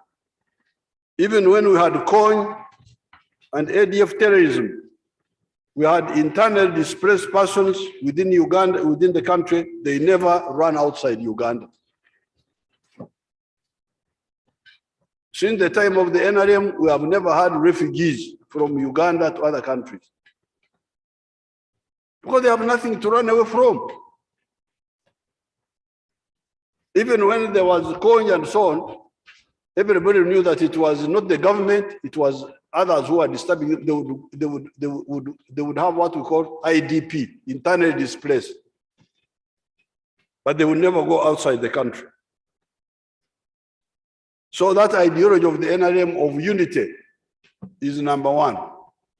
Number two, a strong army that has ensured peace within Uganda, all the challenges notwithstanding.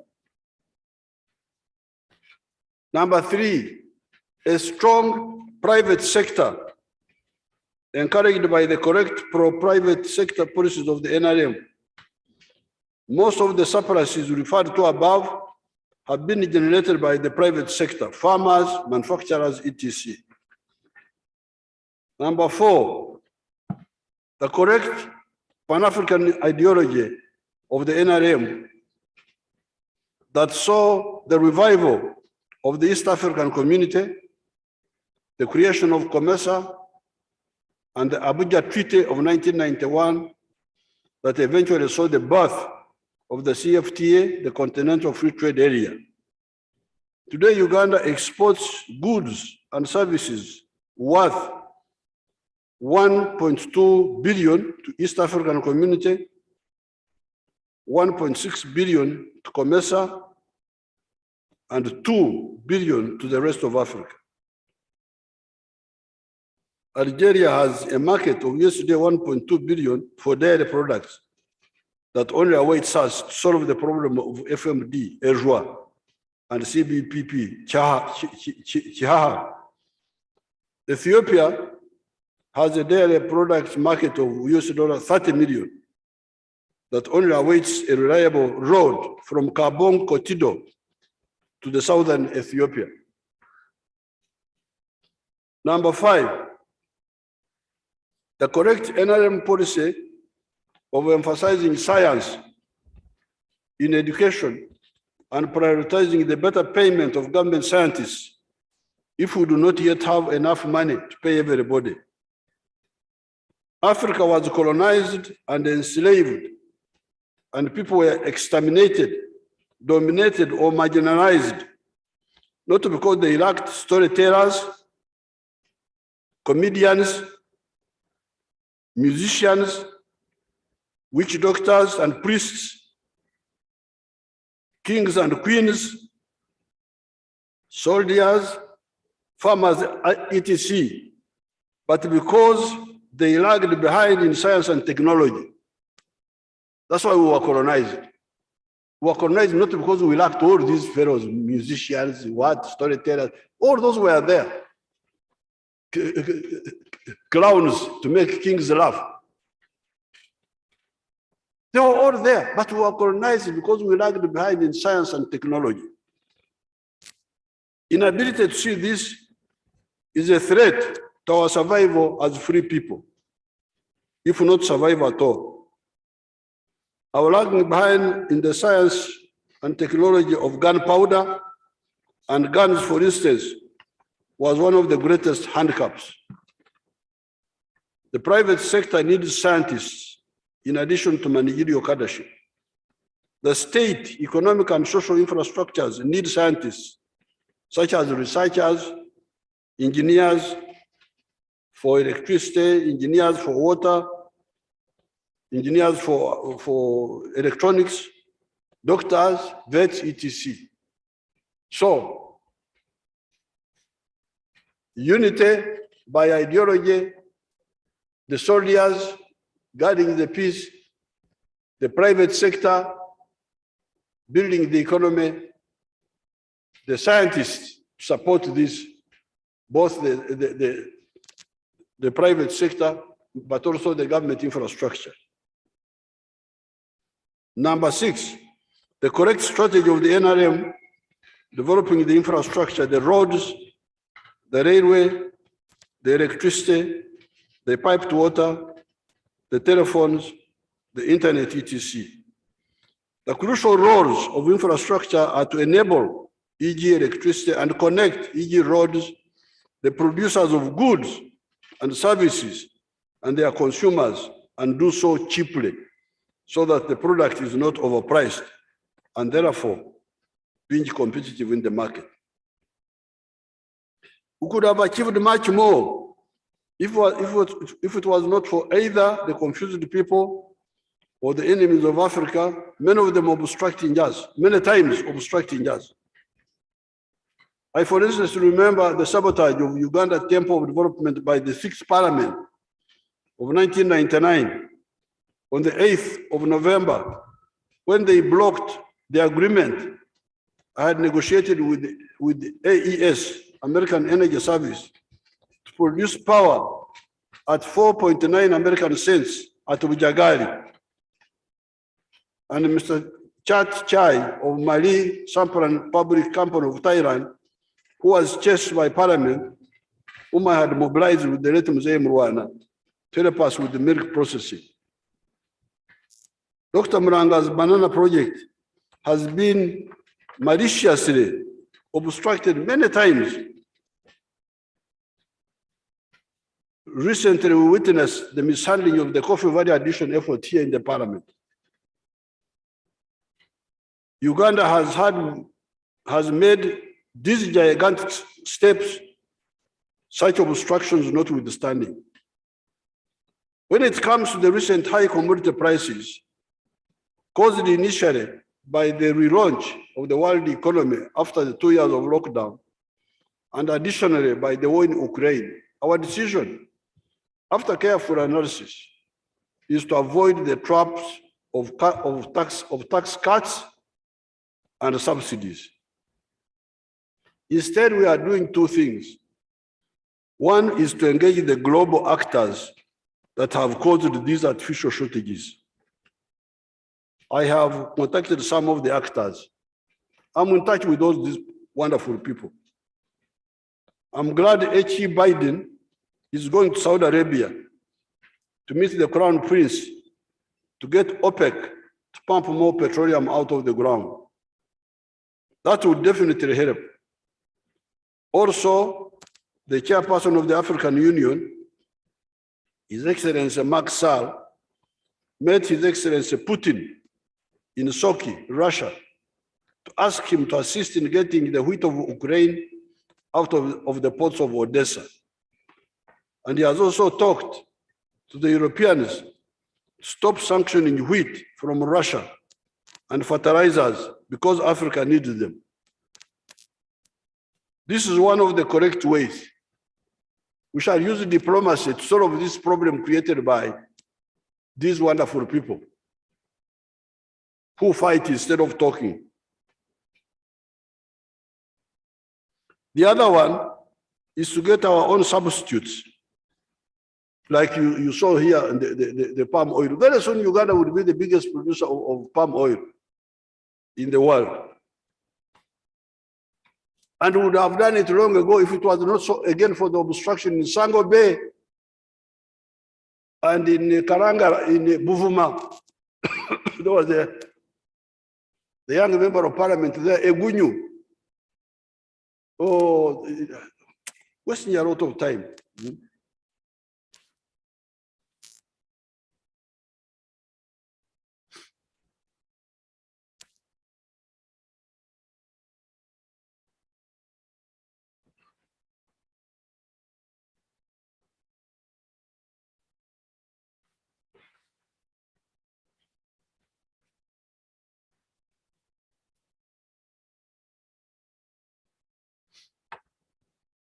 The other one is to get our own substitutes,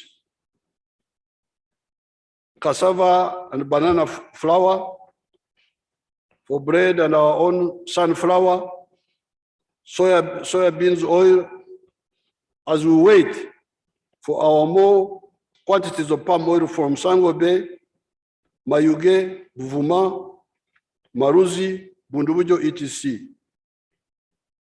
Cutting taxes or subsidies, especially on imports, is suicidal because our people may buy carelessly and we end up draining our foreign exchange reserves.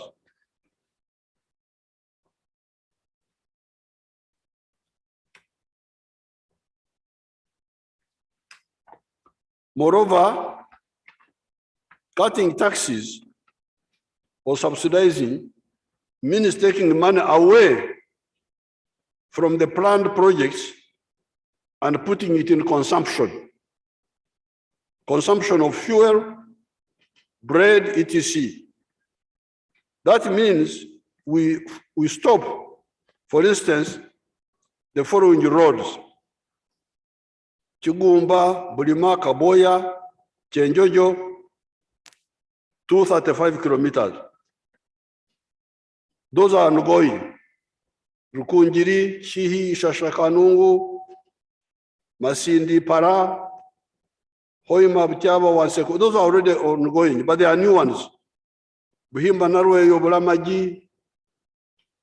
Bulamaji, Iganga Kakumiro, Masindi Biso, Hohanya Irongo, Charushesha, Butore, Kabare Chizeramfumbi, Kapchoro Swam, Atiakla Ropi, Busega Mpige Expressway, Muyembe na Kapiripirit, Najana Nkumbi Busabala, Kira Matuga, Ruenkunyu Apach Lira Puranga, Moroto Loktanyara, rehabilitation of Mtiana Mbende Road, Arui, Nebi, and so many of those who stop these roads so that money is put in subsidizing fuel and subsidizing bread.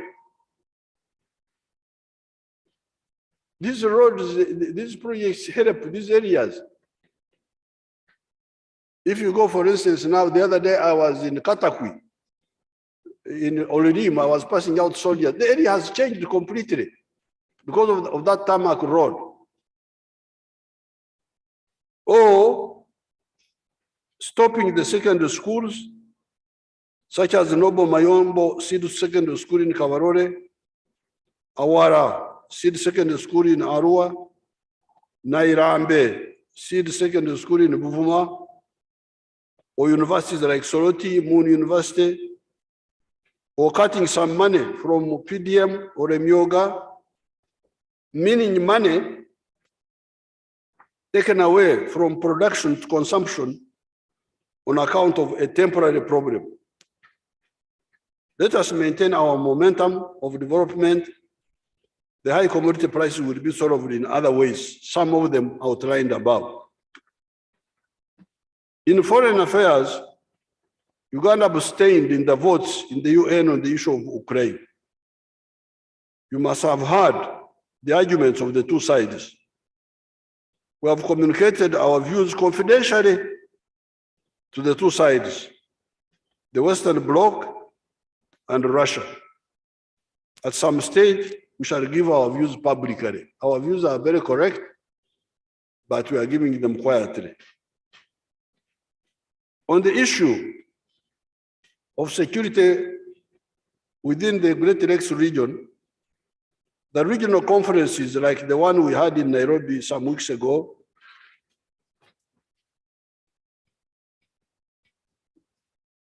on the issue of security within the region, in the regional conferences, like the one we had in Nairobi some weeks ago, we share our history with the African brothers and sisters. Some of the problems never get solved on account of mixing up three issues: armed conflicts for just causes, armed conflicts for reactionary aims, and the use of terrorist methods, whatever the nature of the conflict, just or unjust. The tendency, which is not correct, is to bunch all conflicting parties as negative forces. Uganda is a good laboratory for all manner of conflicts. We have the just wars like the ones waged between 1971 and 1986 by the different fighting groups against the regimes of Amin, Obote II, and Okero. Why just? Why did we call them just wars? It is because the fight was about the freedom of vote by secret ballot, for all adults above the age of 18 at regular intervals. The struggle against extrajudicial killings, the struggle against sectarianism that was enforced by arms, etc. The last elections had been in April 1962,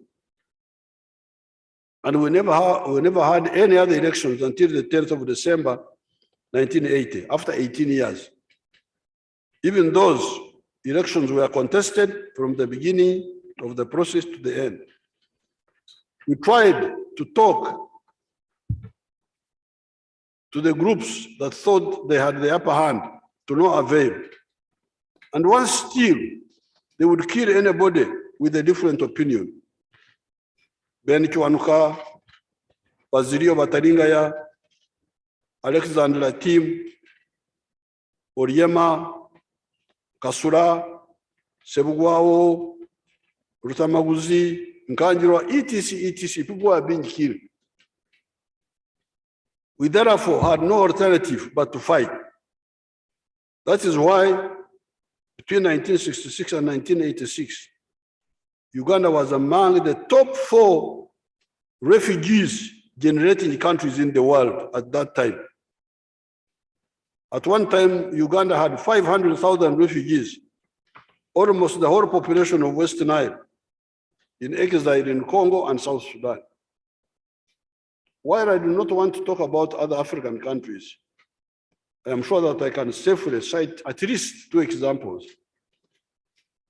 The struggle by the SPLM of the Sudan against the Arab Islamic chauvinist regime of Khartoum, which was insisting that the very dark Dinkas, Shiruks, Nuer, etc. of South Sudan were Arabs and had to live under Sharia law. If you have got a sample of a South Sudanese and he stands up and you see him, and you call him an Arab, you must be out of your mind.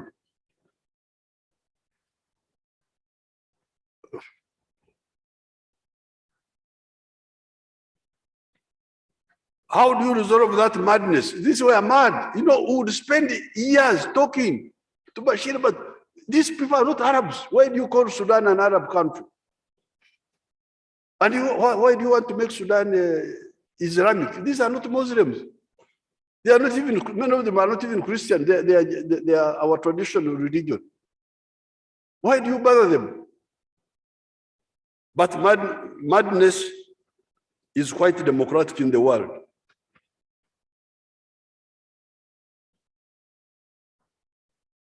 How do you resolve that madness? How about the whites in South Africa, who said that the indigenous Africans could not have voting rights in the country of their ancestry? You imagine we had to spend years with the whites in South Africa.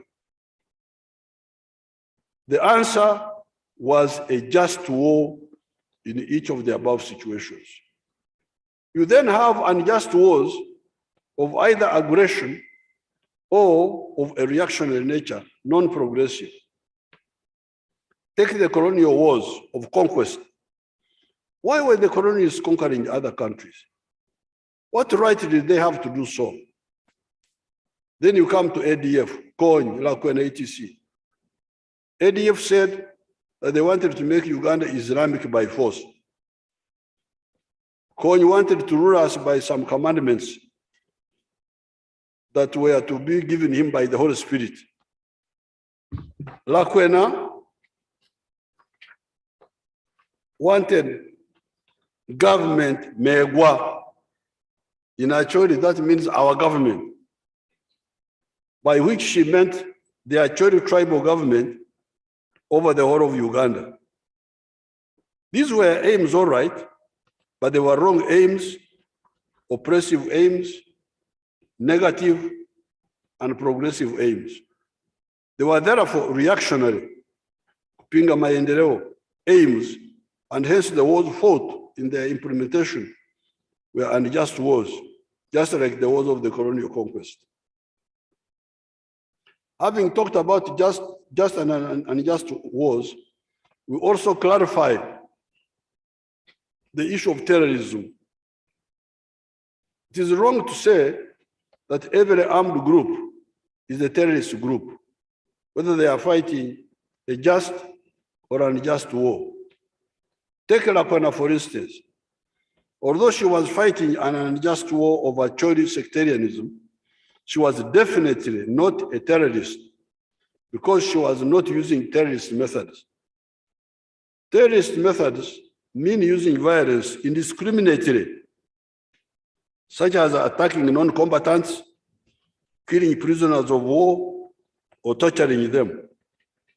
Lakwena was confused, using the witchcraft of the smearing her fighters with the oil of moya tree, shea butter tree, and telling them that they were immune to bullets, but she was not a terrorist because she was not targeting non-combatants. She was not killing prisoners of war. That is how Major Jensi survived, one of our army officers. When Jensi was captured, Lakwena said, no, you bring him here. I will make him a member of the Holy Spirit movement, of the Lakwena movement. Then Jensi was put there and he was smeared with the moya oil that he had not got. Then the man took the first chance to escape again. So definitely Lakwena was not a terrorist. She was confused, but not a terrorist. COIN and ADF were, on the other hand, fighting both an unjust war, but also a terrorist one. Why? It is because they were targeting non-combatants, killing prisoners of war, etc., the Atiak massacre, the Baronyo massacre, the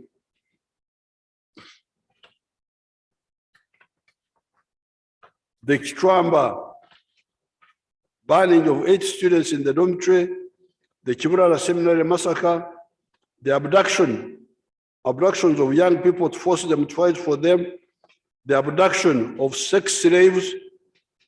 It is those acts that make a fighter a terrorist. Even if you are fighting for a just cause, if you target non-combatants, use forced recruitment other than conscription by the state, kill prisoners of war, take sex slaves, you become a terrorist. Therefore, in the whole of the Great Lakes area, the concerned groups should be audited as to whether they are fighting for a just cause or not, and as to whether they are using terrorist methods or not. What is then the correct method of resolving such armed conflicts? What is our experience? Our experience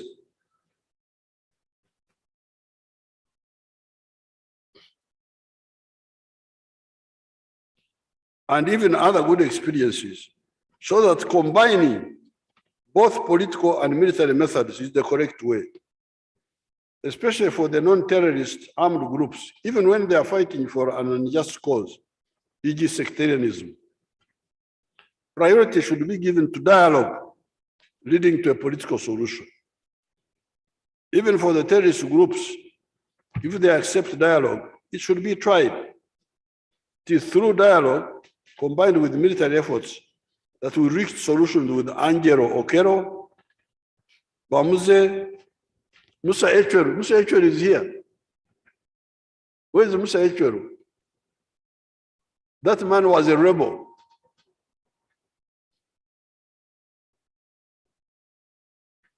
Benzi, UFM, FEDEM, UTC. Using force is like using surgery in medicine. Surgery is used as a method of last resort when less violent methods to the body can no longer work. Even then, it should be used in a very restricted way, affecting only the sick part, not the rest of the body.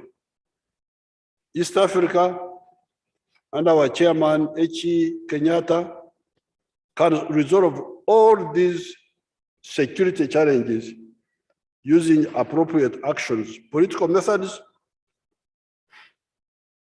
where feasible, and force where necessary. Uganda is ready and able to contribute to all these efforts. Congo and Uganda, since November 30th, 2021, crushed the ADF in Eastern Congo. ADF cannot operate in large groups anymore in the three sectors of Sector 2, Ituri, Sector 1 and 2, North Kivu.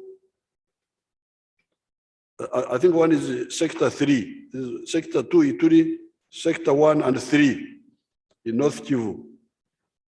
The ADF survivors have either gone into hiding or have fled beyond what we call the limit of exploitation, the boundary where the Congo Army allowed us to reach. However, in smaller groups, I'm told the ADF is still sneaking back in some of the sectors and killing some unguarded villagers. There is a solution to such a problem that we used to deal with those smaller groups attacking the soft targets of unguarded wananchi. We are discussing all this with the government of Congo. Within Uganda, we have strengthened the security on the whole, including Karamoja and the surrounding districts. We have trained tens of thousands of LDUs that I passed out at Kaweweta,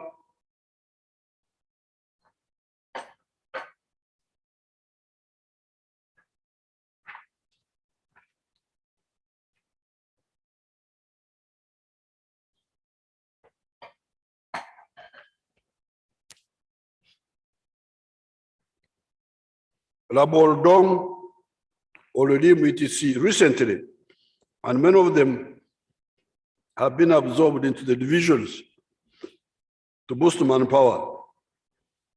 As I've said repeatedly, the cattle rustlers will soon lose appetite for the gun. However, the cattle rustlers and other terrorists should be condemned, and they should also condemn themselves because of Okwetera and Obo, Bekube and Obo. We football players, sometimes you can hurt yourself, you can kick your own shin, and it's very painful. And it is called Okwetera and Obo. I think in Uganda they call it Okwekube and Obo. Hurting one's shin as you play football. In 1991, we reduced the manpower of the army from 100,000 to 40,000 to save money by having less infantry so that we can buy better equipment on account of the situation in the region at that time that had the potential for possible interstate conflicts. You could not fight such conflicts with just infantry soldiers just walking on foot. Even counterinsurgency needed some capacity of combined arms. That is how we were able to build the strategic elements of our defense forces, such as Air Force, artillery, tanks, reconnaissance, etc. That is how we were able to achieve victories and cope with the dangerous security situations in the region. Having smaller numbers of personnel and more equipment was a smart way of building a modern army able to defend the borders of the country against external serious threats. The modern equipment alone, however, will not handle indisciplined elements walking on foot, stealing cattle, killing people, raping women, etc. On account of activities of those confused people, we are now forced to build up the manpower of the armed forces again, far above the figure of 1991. That means a bigger wage bill, feeding, health, education for the children of the soldiers, accommodation, etc. This is the money we should be spending in Karamoja and other areas, on the roads, the schools, the health centers, the partial development model, the Emyoga. Indeed, the Karamojong have seen the tarmac road from Soroti to Moroto, from Moroto to Nakapiripirit, the electricity from Opuyo to Moroto, from Moroto to Kotido, Kabonga, Bim. They have seen the schools. They have seen the health centers. It is government money that has been doing all that. Nevertheless, we are now diverted by our indisciplined cattle rustlers to spend money on more soldiers, infantry, to fight what war and against whom? To fight a war of ignorance and fight against our expanded prosperity. All understanding people should denounce this sabotage. You, the leaders, really should talk to these to our people that they are undermining themselves. Because the money we are spending on soldiers, what? This is money which they should be using to solve their problems.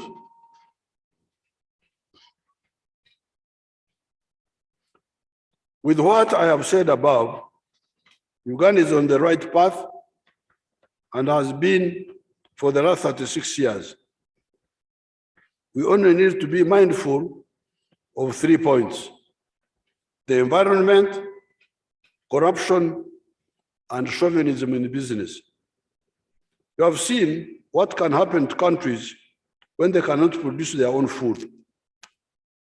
There is no problem Uganda cannot solve, as I have said above, as long as we are able to produce most or all of our food.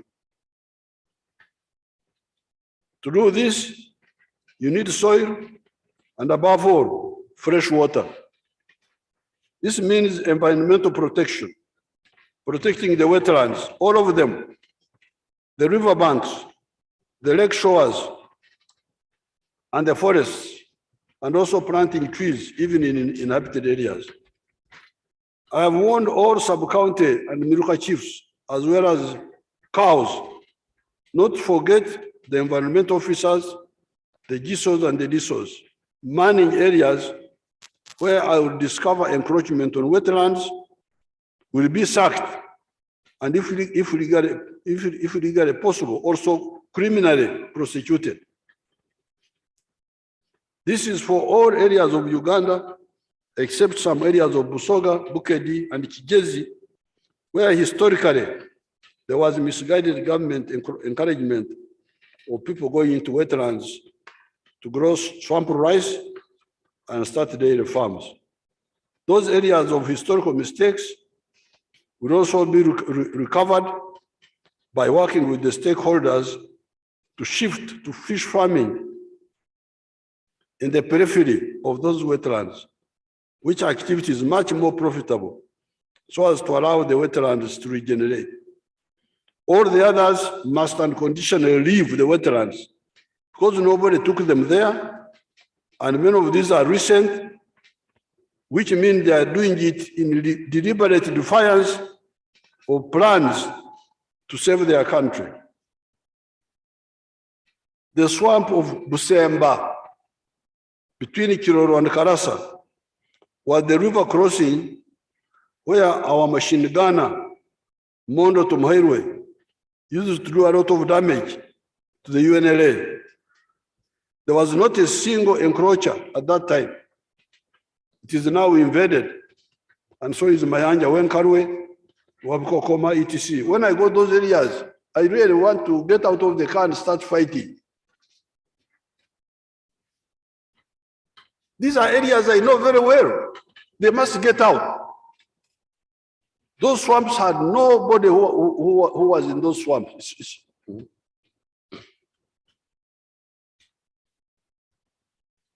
When I flew to Kiwoko recently, I saw the swamps that feed into Mayanja, Machebebe, Chizikibi, etc., being encroached on. This is my last warning to the local authorities all over Uganda. damage to our local water bodies affects 40% of our rainfall. How can we tolerate that? This is a danger to our very own existence. The global mistake makers are endangering the globe and humanity with the greenhouse gases. Humanity will struggle against them. Why should we reinforce their mistakes with ours? Another danger to our rapid socio-economic transformation is the corruption of political actors and public servants who do not only steal government money, thereby denying the population the services that money would have provided, but they also parasite on our business people. Business people and investors do not feel beholden to these parasites, expose both their requests for bribes and their schemes for frustrating those that do not pay bribes. Action will be taken for the benefit of the business atmosphere in the country. Finally, on strategic issues, I must point out the mistake of those who proclaim what they call indigenous business people as being more useful to the country than the foreigners. Some people even talk of factory Yomuyindi, an Indian factory. There are no Indian or Chinese factories in Uganda. Indian factories and Chinese factories are in India and China respectively. Economics helped us to understand this problem long ago by providing for us a measurement of the size of the economy with two measurements: GDP, gross domestic product, and GNP, gross national product. GDP refers to the value of all production of goods and services on our territory, whether by our citizens or not. GNP is the measurement of the value of the production of goods and services by our citizens, whether on our territory or elsewhere. Economies that do not discriminate among wealth creators prosper. The German Jew by the names of Robert Oppenheimer, who was discriminated by the Nazi in Germany, is the one that helped the USA to develop a nuclear bomb. The people that should be discriminated are the unrepentant comprador bourgeoisie, the commission agents, the importers of foreign consumer goods that could be made here, the exporters of unprocessed raw materials at 10% of their eventual value as the final products. These are the ones that we should talk about. A foreign manufacturer of goods based in Uganda is more useful to the country than an importer of foreign consumer goods that can be made here, who is a citizen of Uganda. However, patriotic importers do not import perennially, endlessly. I was told that Dangote used to import cement, but graduated and became a cement manufacturer, not only in Nigeria, but in many parts of Africa. I was also told that in 1931, Samsung was importing textiles in South Korea. He graduated from that and became the big producer of electronic gadgets, such as computers. Let us stop mixing water with mud by calling bad good and good bad. Such countries stagnate. China developed because of the clear vision of Mao Zedong and Deng Xiaoping. Mao Zedong helped China by pointing out the positive alliance of what he called the four classes: the national bourgeoisie, the peasants, the proletariat, and the patriotic petty bourgeoisie, against the parasitic comprador agent bourgeoisie that were working as foreign agents for other people's interests. There was a group called Kasita here. That Kasita, their business was importing Oksaka. And at one time, they even organized a strike because we had put taxes on their carpets and women's hair and what they were importing from outside. They went on a strike and we said, okay, we're going to fight you. So those who they are the problem.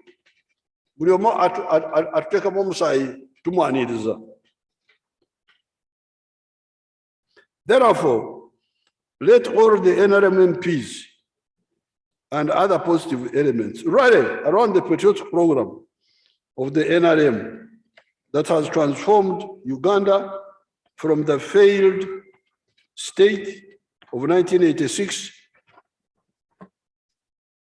with the economy expanding in size 30 times plus in the 30 years, in spite of the endless betrayals by certain elements. Those who cause frictions among the NRM fraternity should be carefully examined. Why can't you discuss any matter in a non-antagonistic way? Why? Because I normally hear people fighting this one. Why do you fight somebody who is on your side? Why don't you go and talk to him or her? What is this?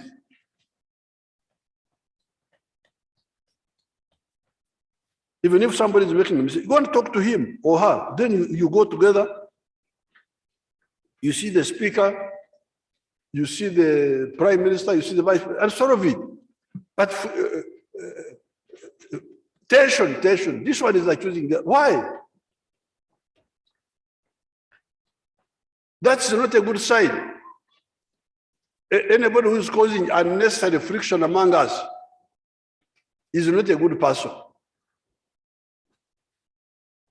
Because the problem is that, of course, you are not fighter. You have never fought.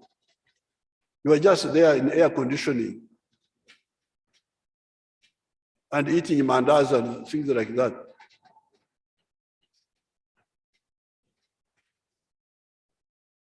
But for me, I appreciate, because at one time, when we were attacking Idi Amin in 1972, I had one UPC neighbor, a young boy who had been recruited by UPC, who didn't know how to fight. We were fighting Amin soldiers at Makenke, opposite Mbara Barracks, on the left as you face the massacre. And we were on an anthill. I was on an anthill firing at these Amin huge fellows with big stomachs. I think I punctured a few of them. And then this UPC boy was afraid. He didn't even see where he was firing. He put a gun near my ear, fired. The eardrum almost burst. So when you have got a bad neighbor, that's when you know. But for you people, God has given you all these friends. You can relate with them for a lifetime, but instead you are fighting, you are accusing one another. You are what? Instead of using the good methods of interacting so that you get a common solution, the thing is to undermine one another. That's not good. That's not a good sign. If you see such people, you should know that they are not good people. For me, I need people. Because I need them. For you, Mnyankwere will say, I think you don't even know our local languages. Because Mnyankwere will say, no kwata bantu ijaga nko bashagize. You are mishandling people as if you have got excess people on your side. Eh? The Bayangore say, even if you have got a number of things, any addition to you is welcome.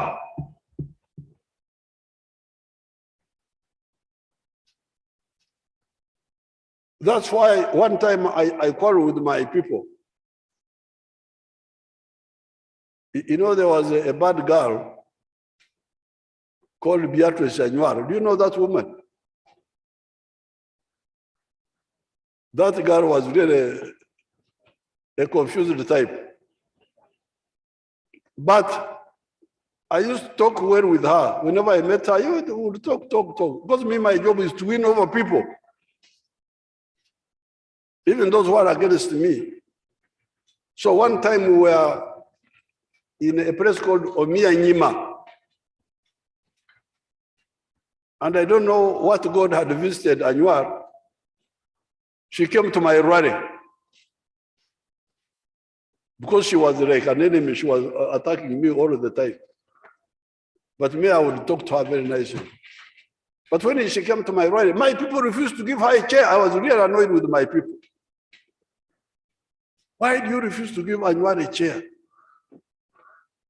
She's on the other side, she has come. She's adding to our strength. Why do you to treat her as if she's a bad person?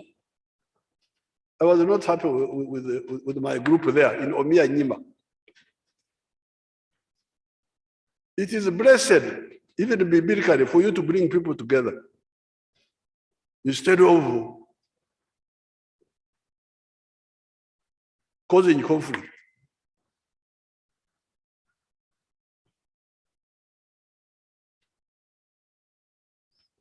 The bulk of the 11th Parliament have been acting positively.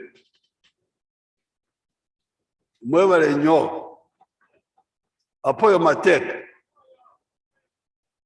eyalama, alakara noe, awadefo.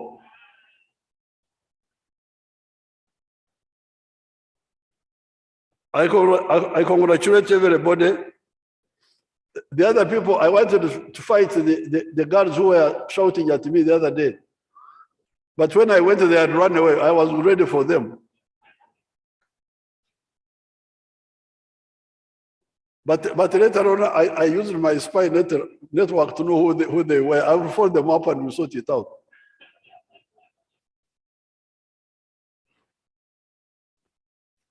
I congratulate everybody, especially the Speaker,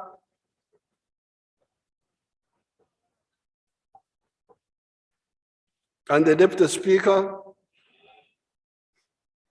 I also congratulate the Vice President and the Prime Minister, the latter being leader of government business in Parliament. On account of this positiveness, Parliament has passed the following legislations in the last 12 months. The Administration of Parliament Bill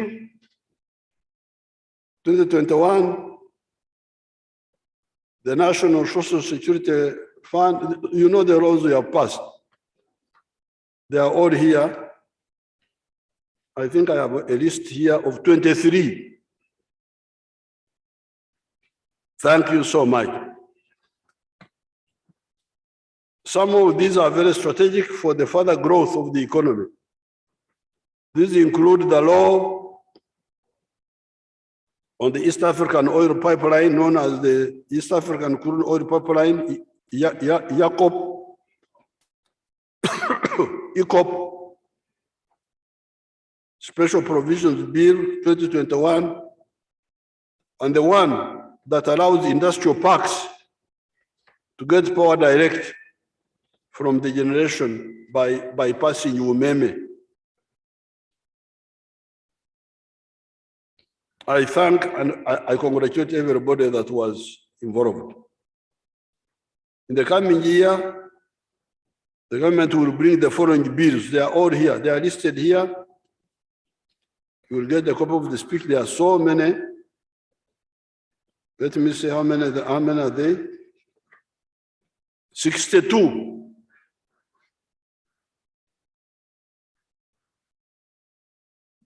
So I don't have to read them, but they are in the speech which they will give you. Uganda and Africa are unstoppable.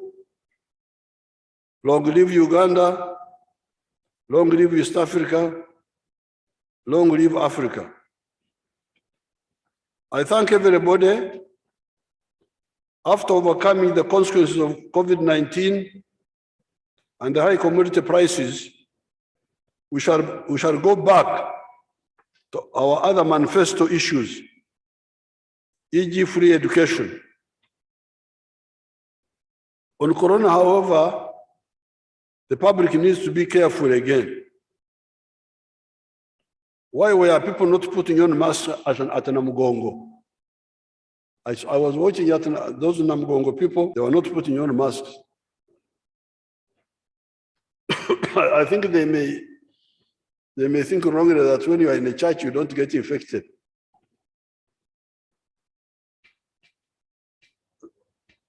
So I'm a bit worried about what I saw happening there.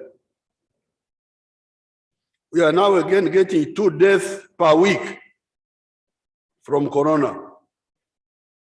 Be alert again, please. I thank you and I wish everybody good luck. Thank you so much.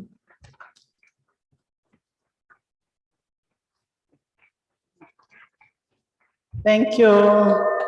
Thank you, Your Excellency, for the good message.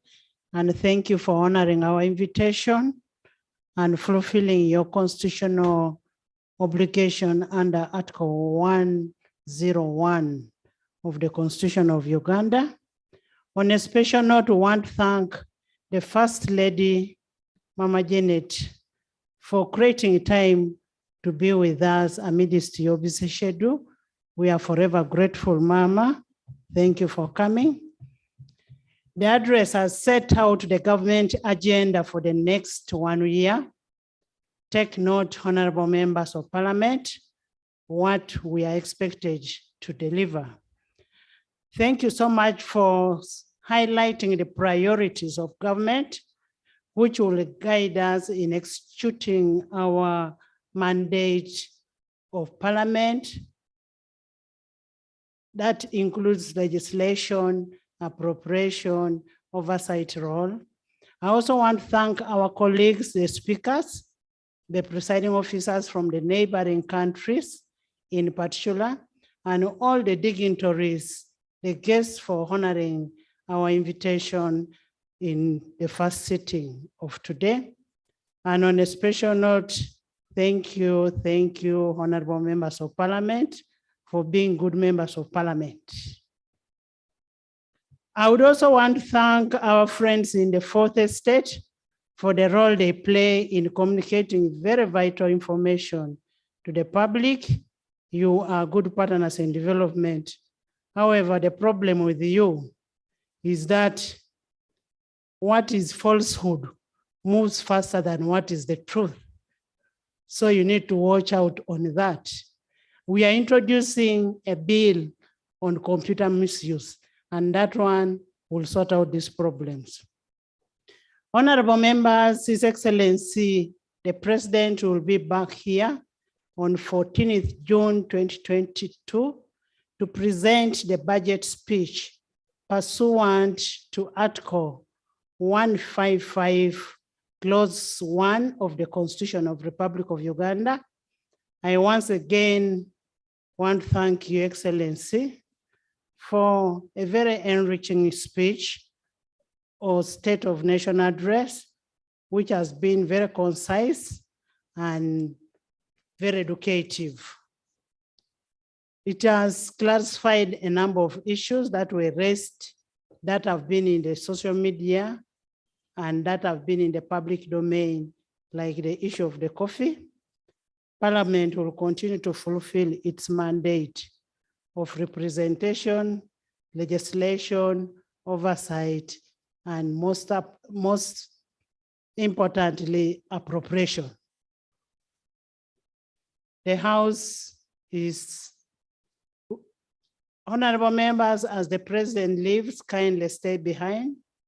The House is adjourned to 14th June, 2022 at 2 p.m. for the budget speech.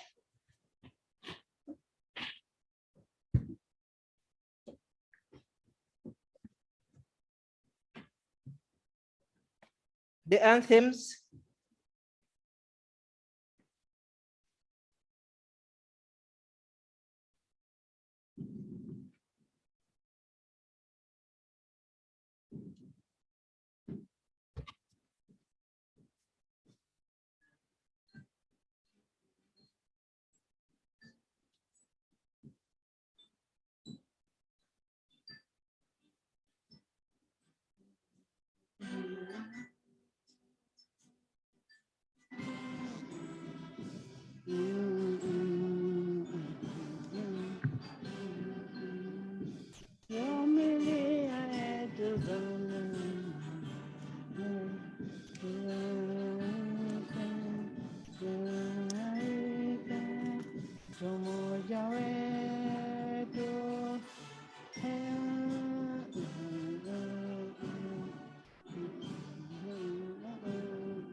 This is my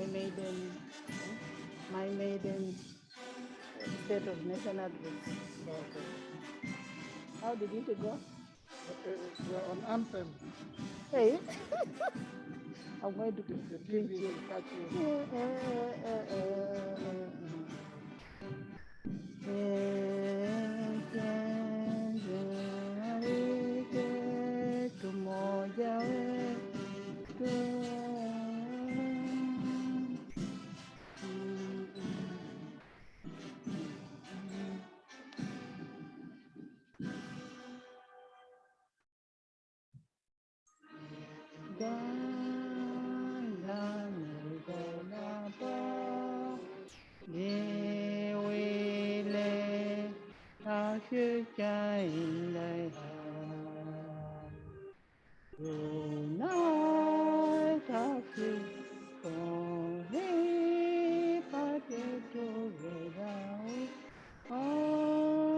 Always down.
Now you can go and see people.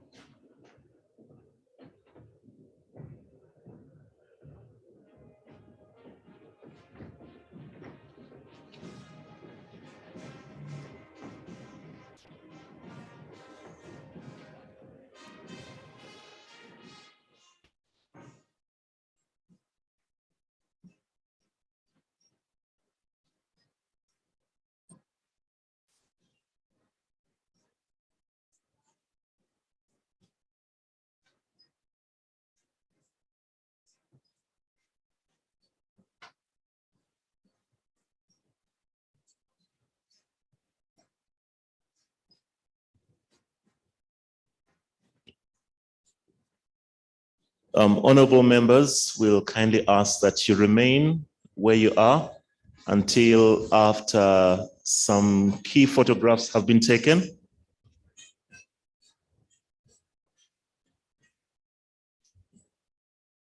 Then after, we shall communicate the transport arrangements for members of parliament.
Thank you. Thank you so much, honorable members, for your patience.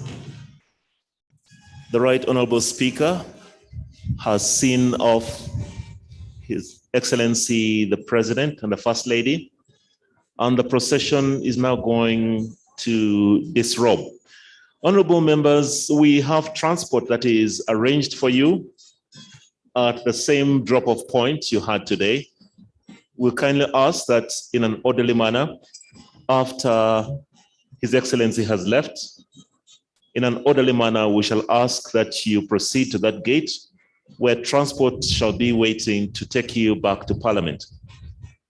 Once again, we thank you for your attendance and for your participation.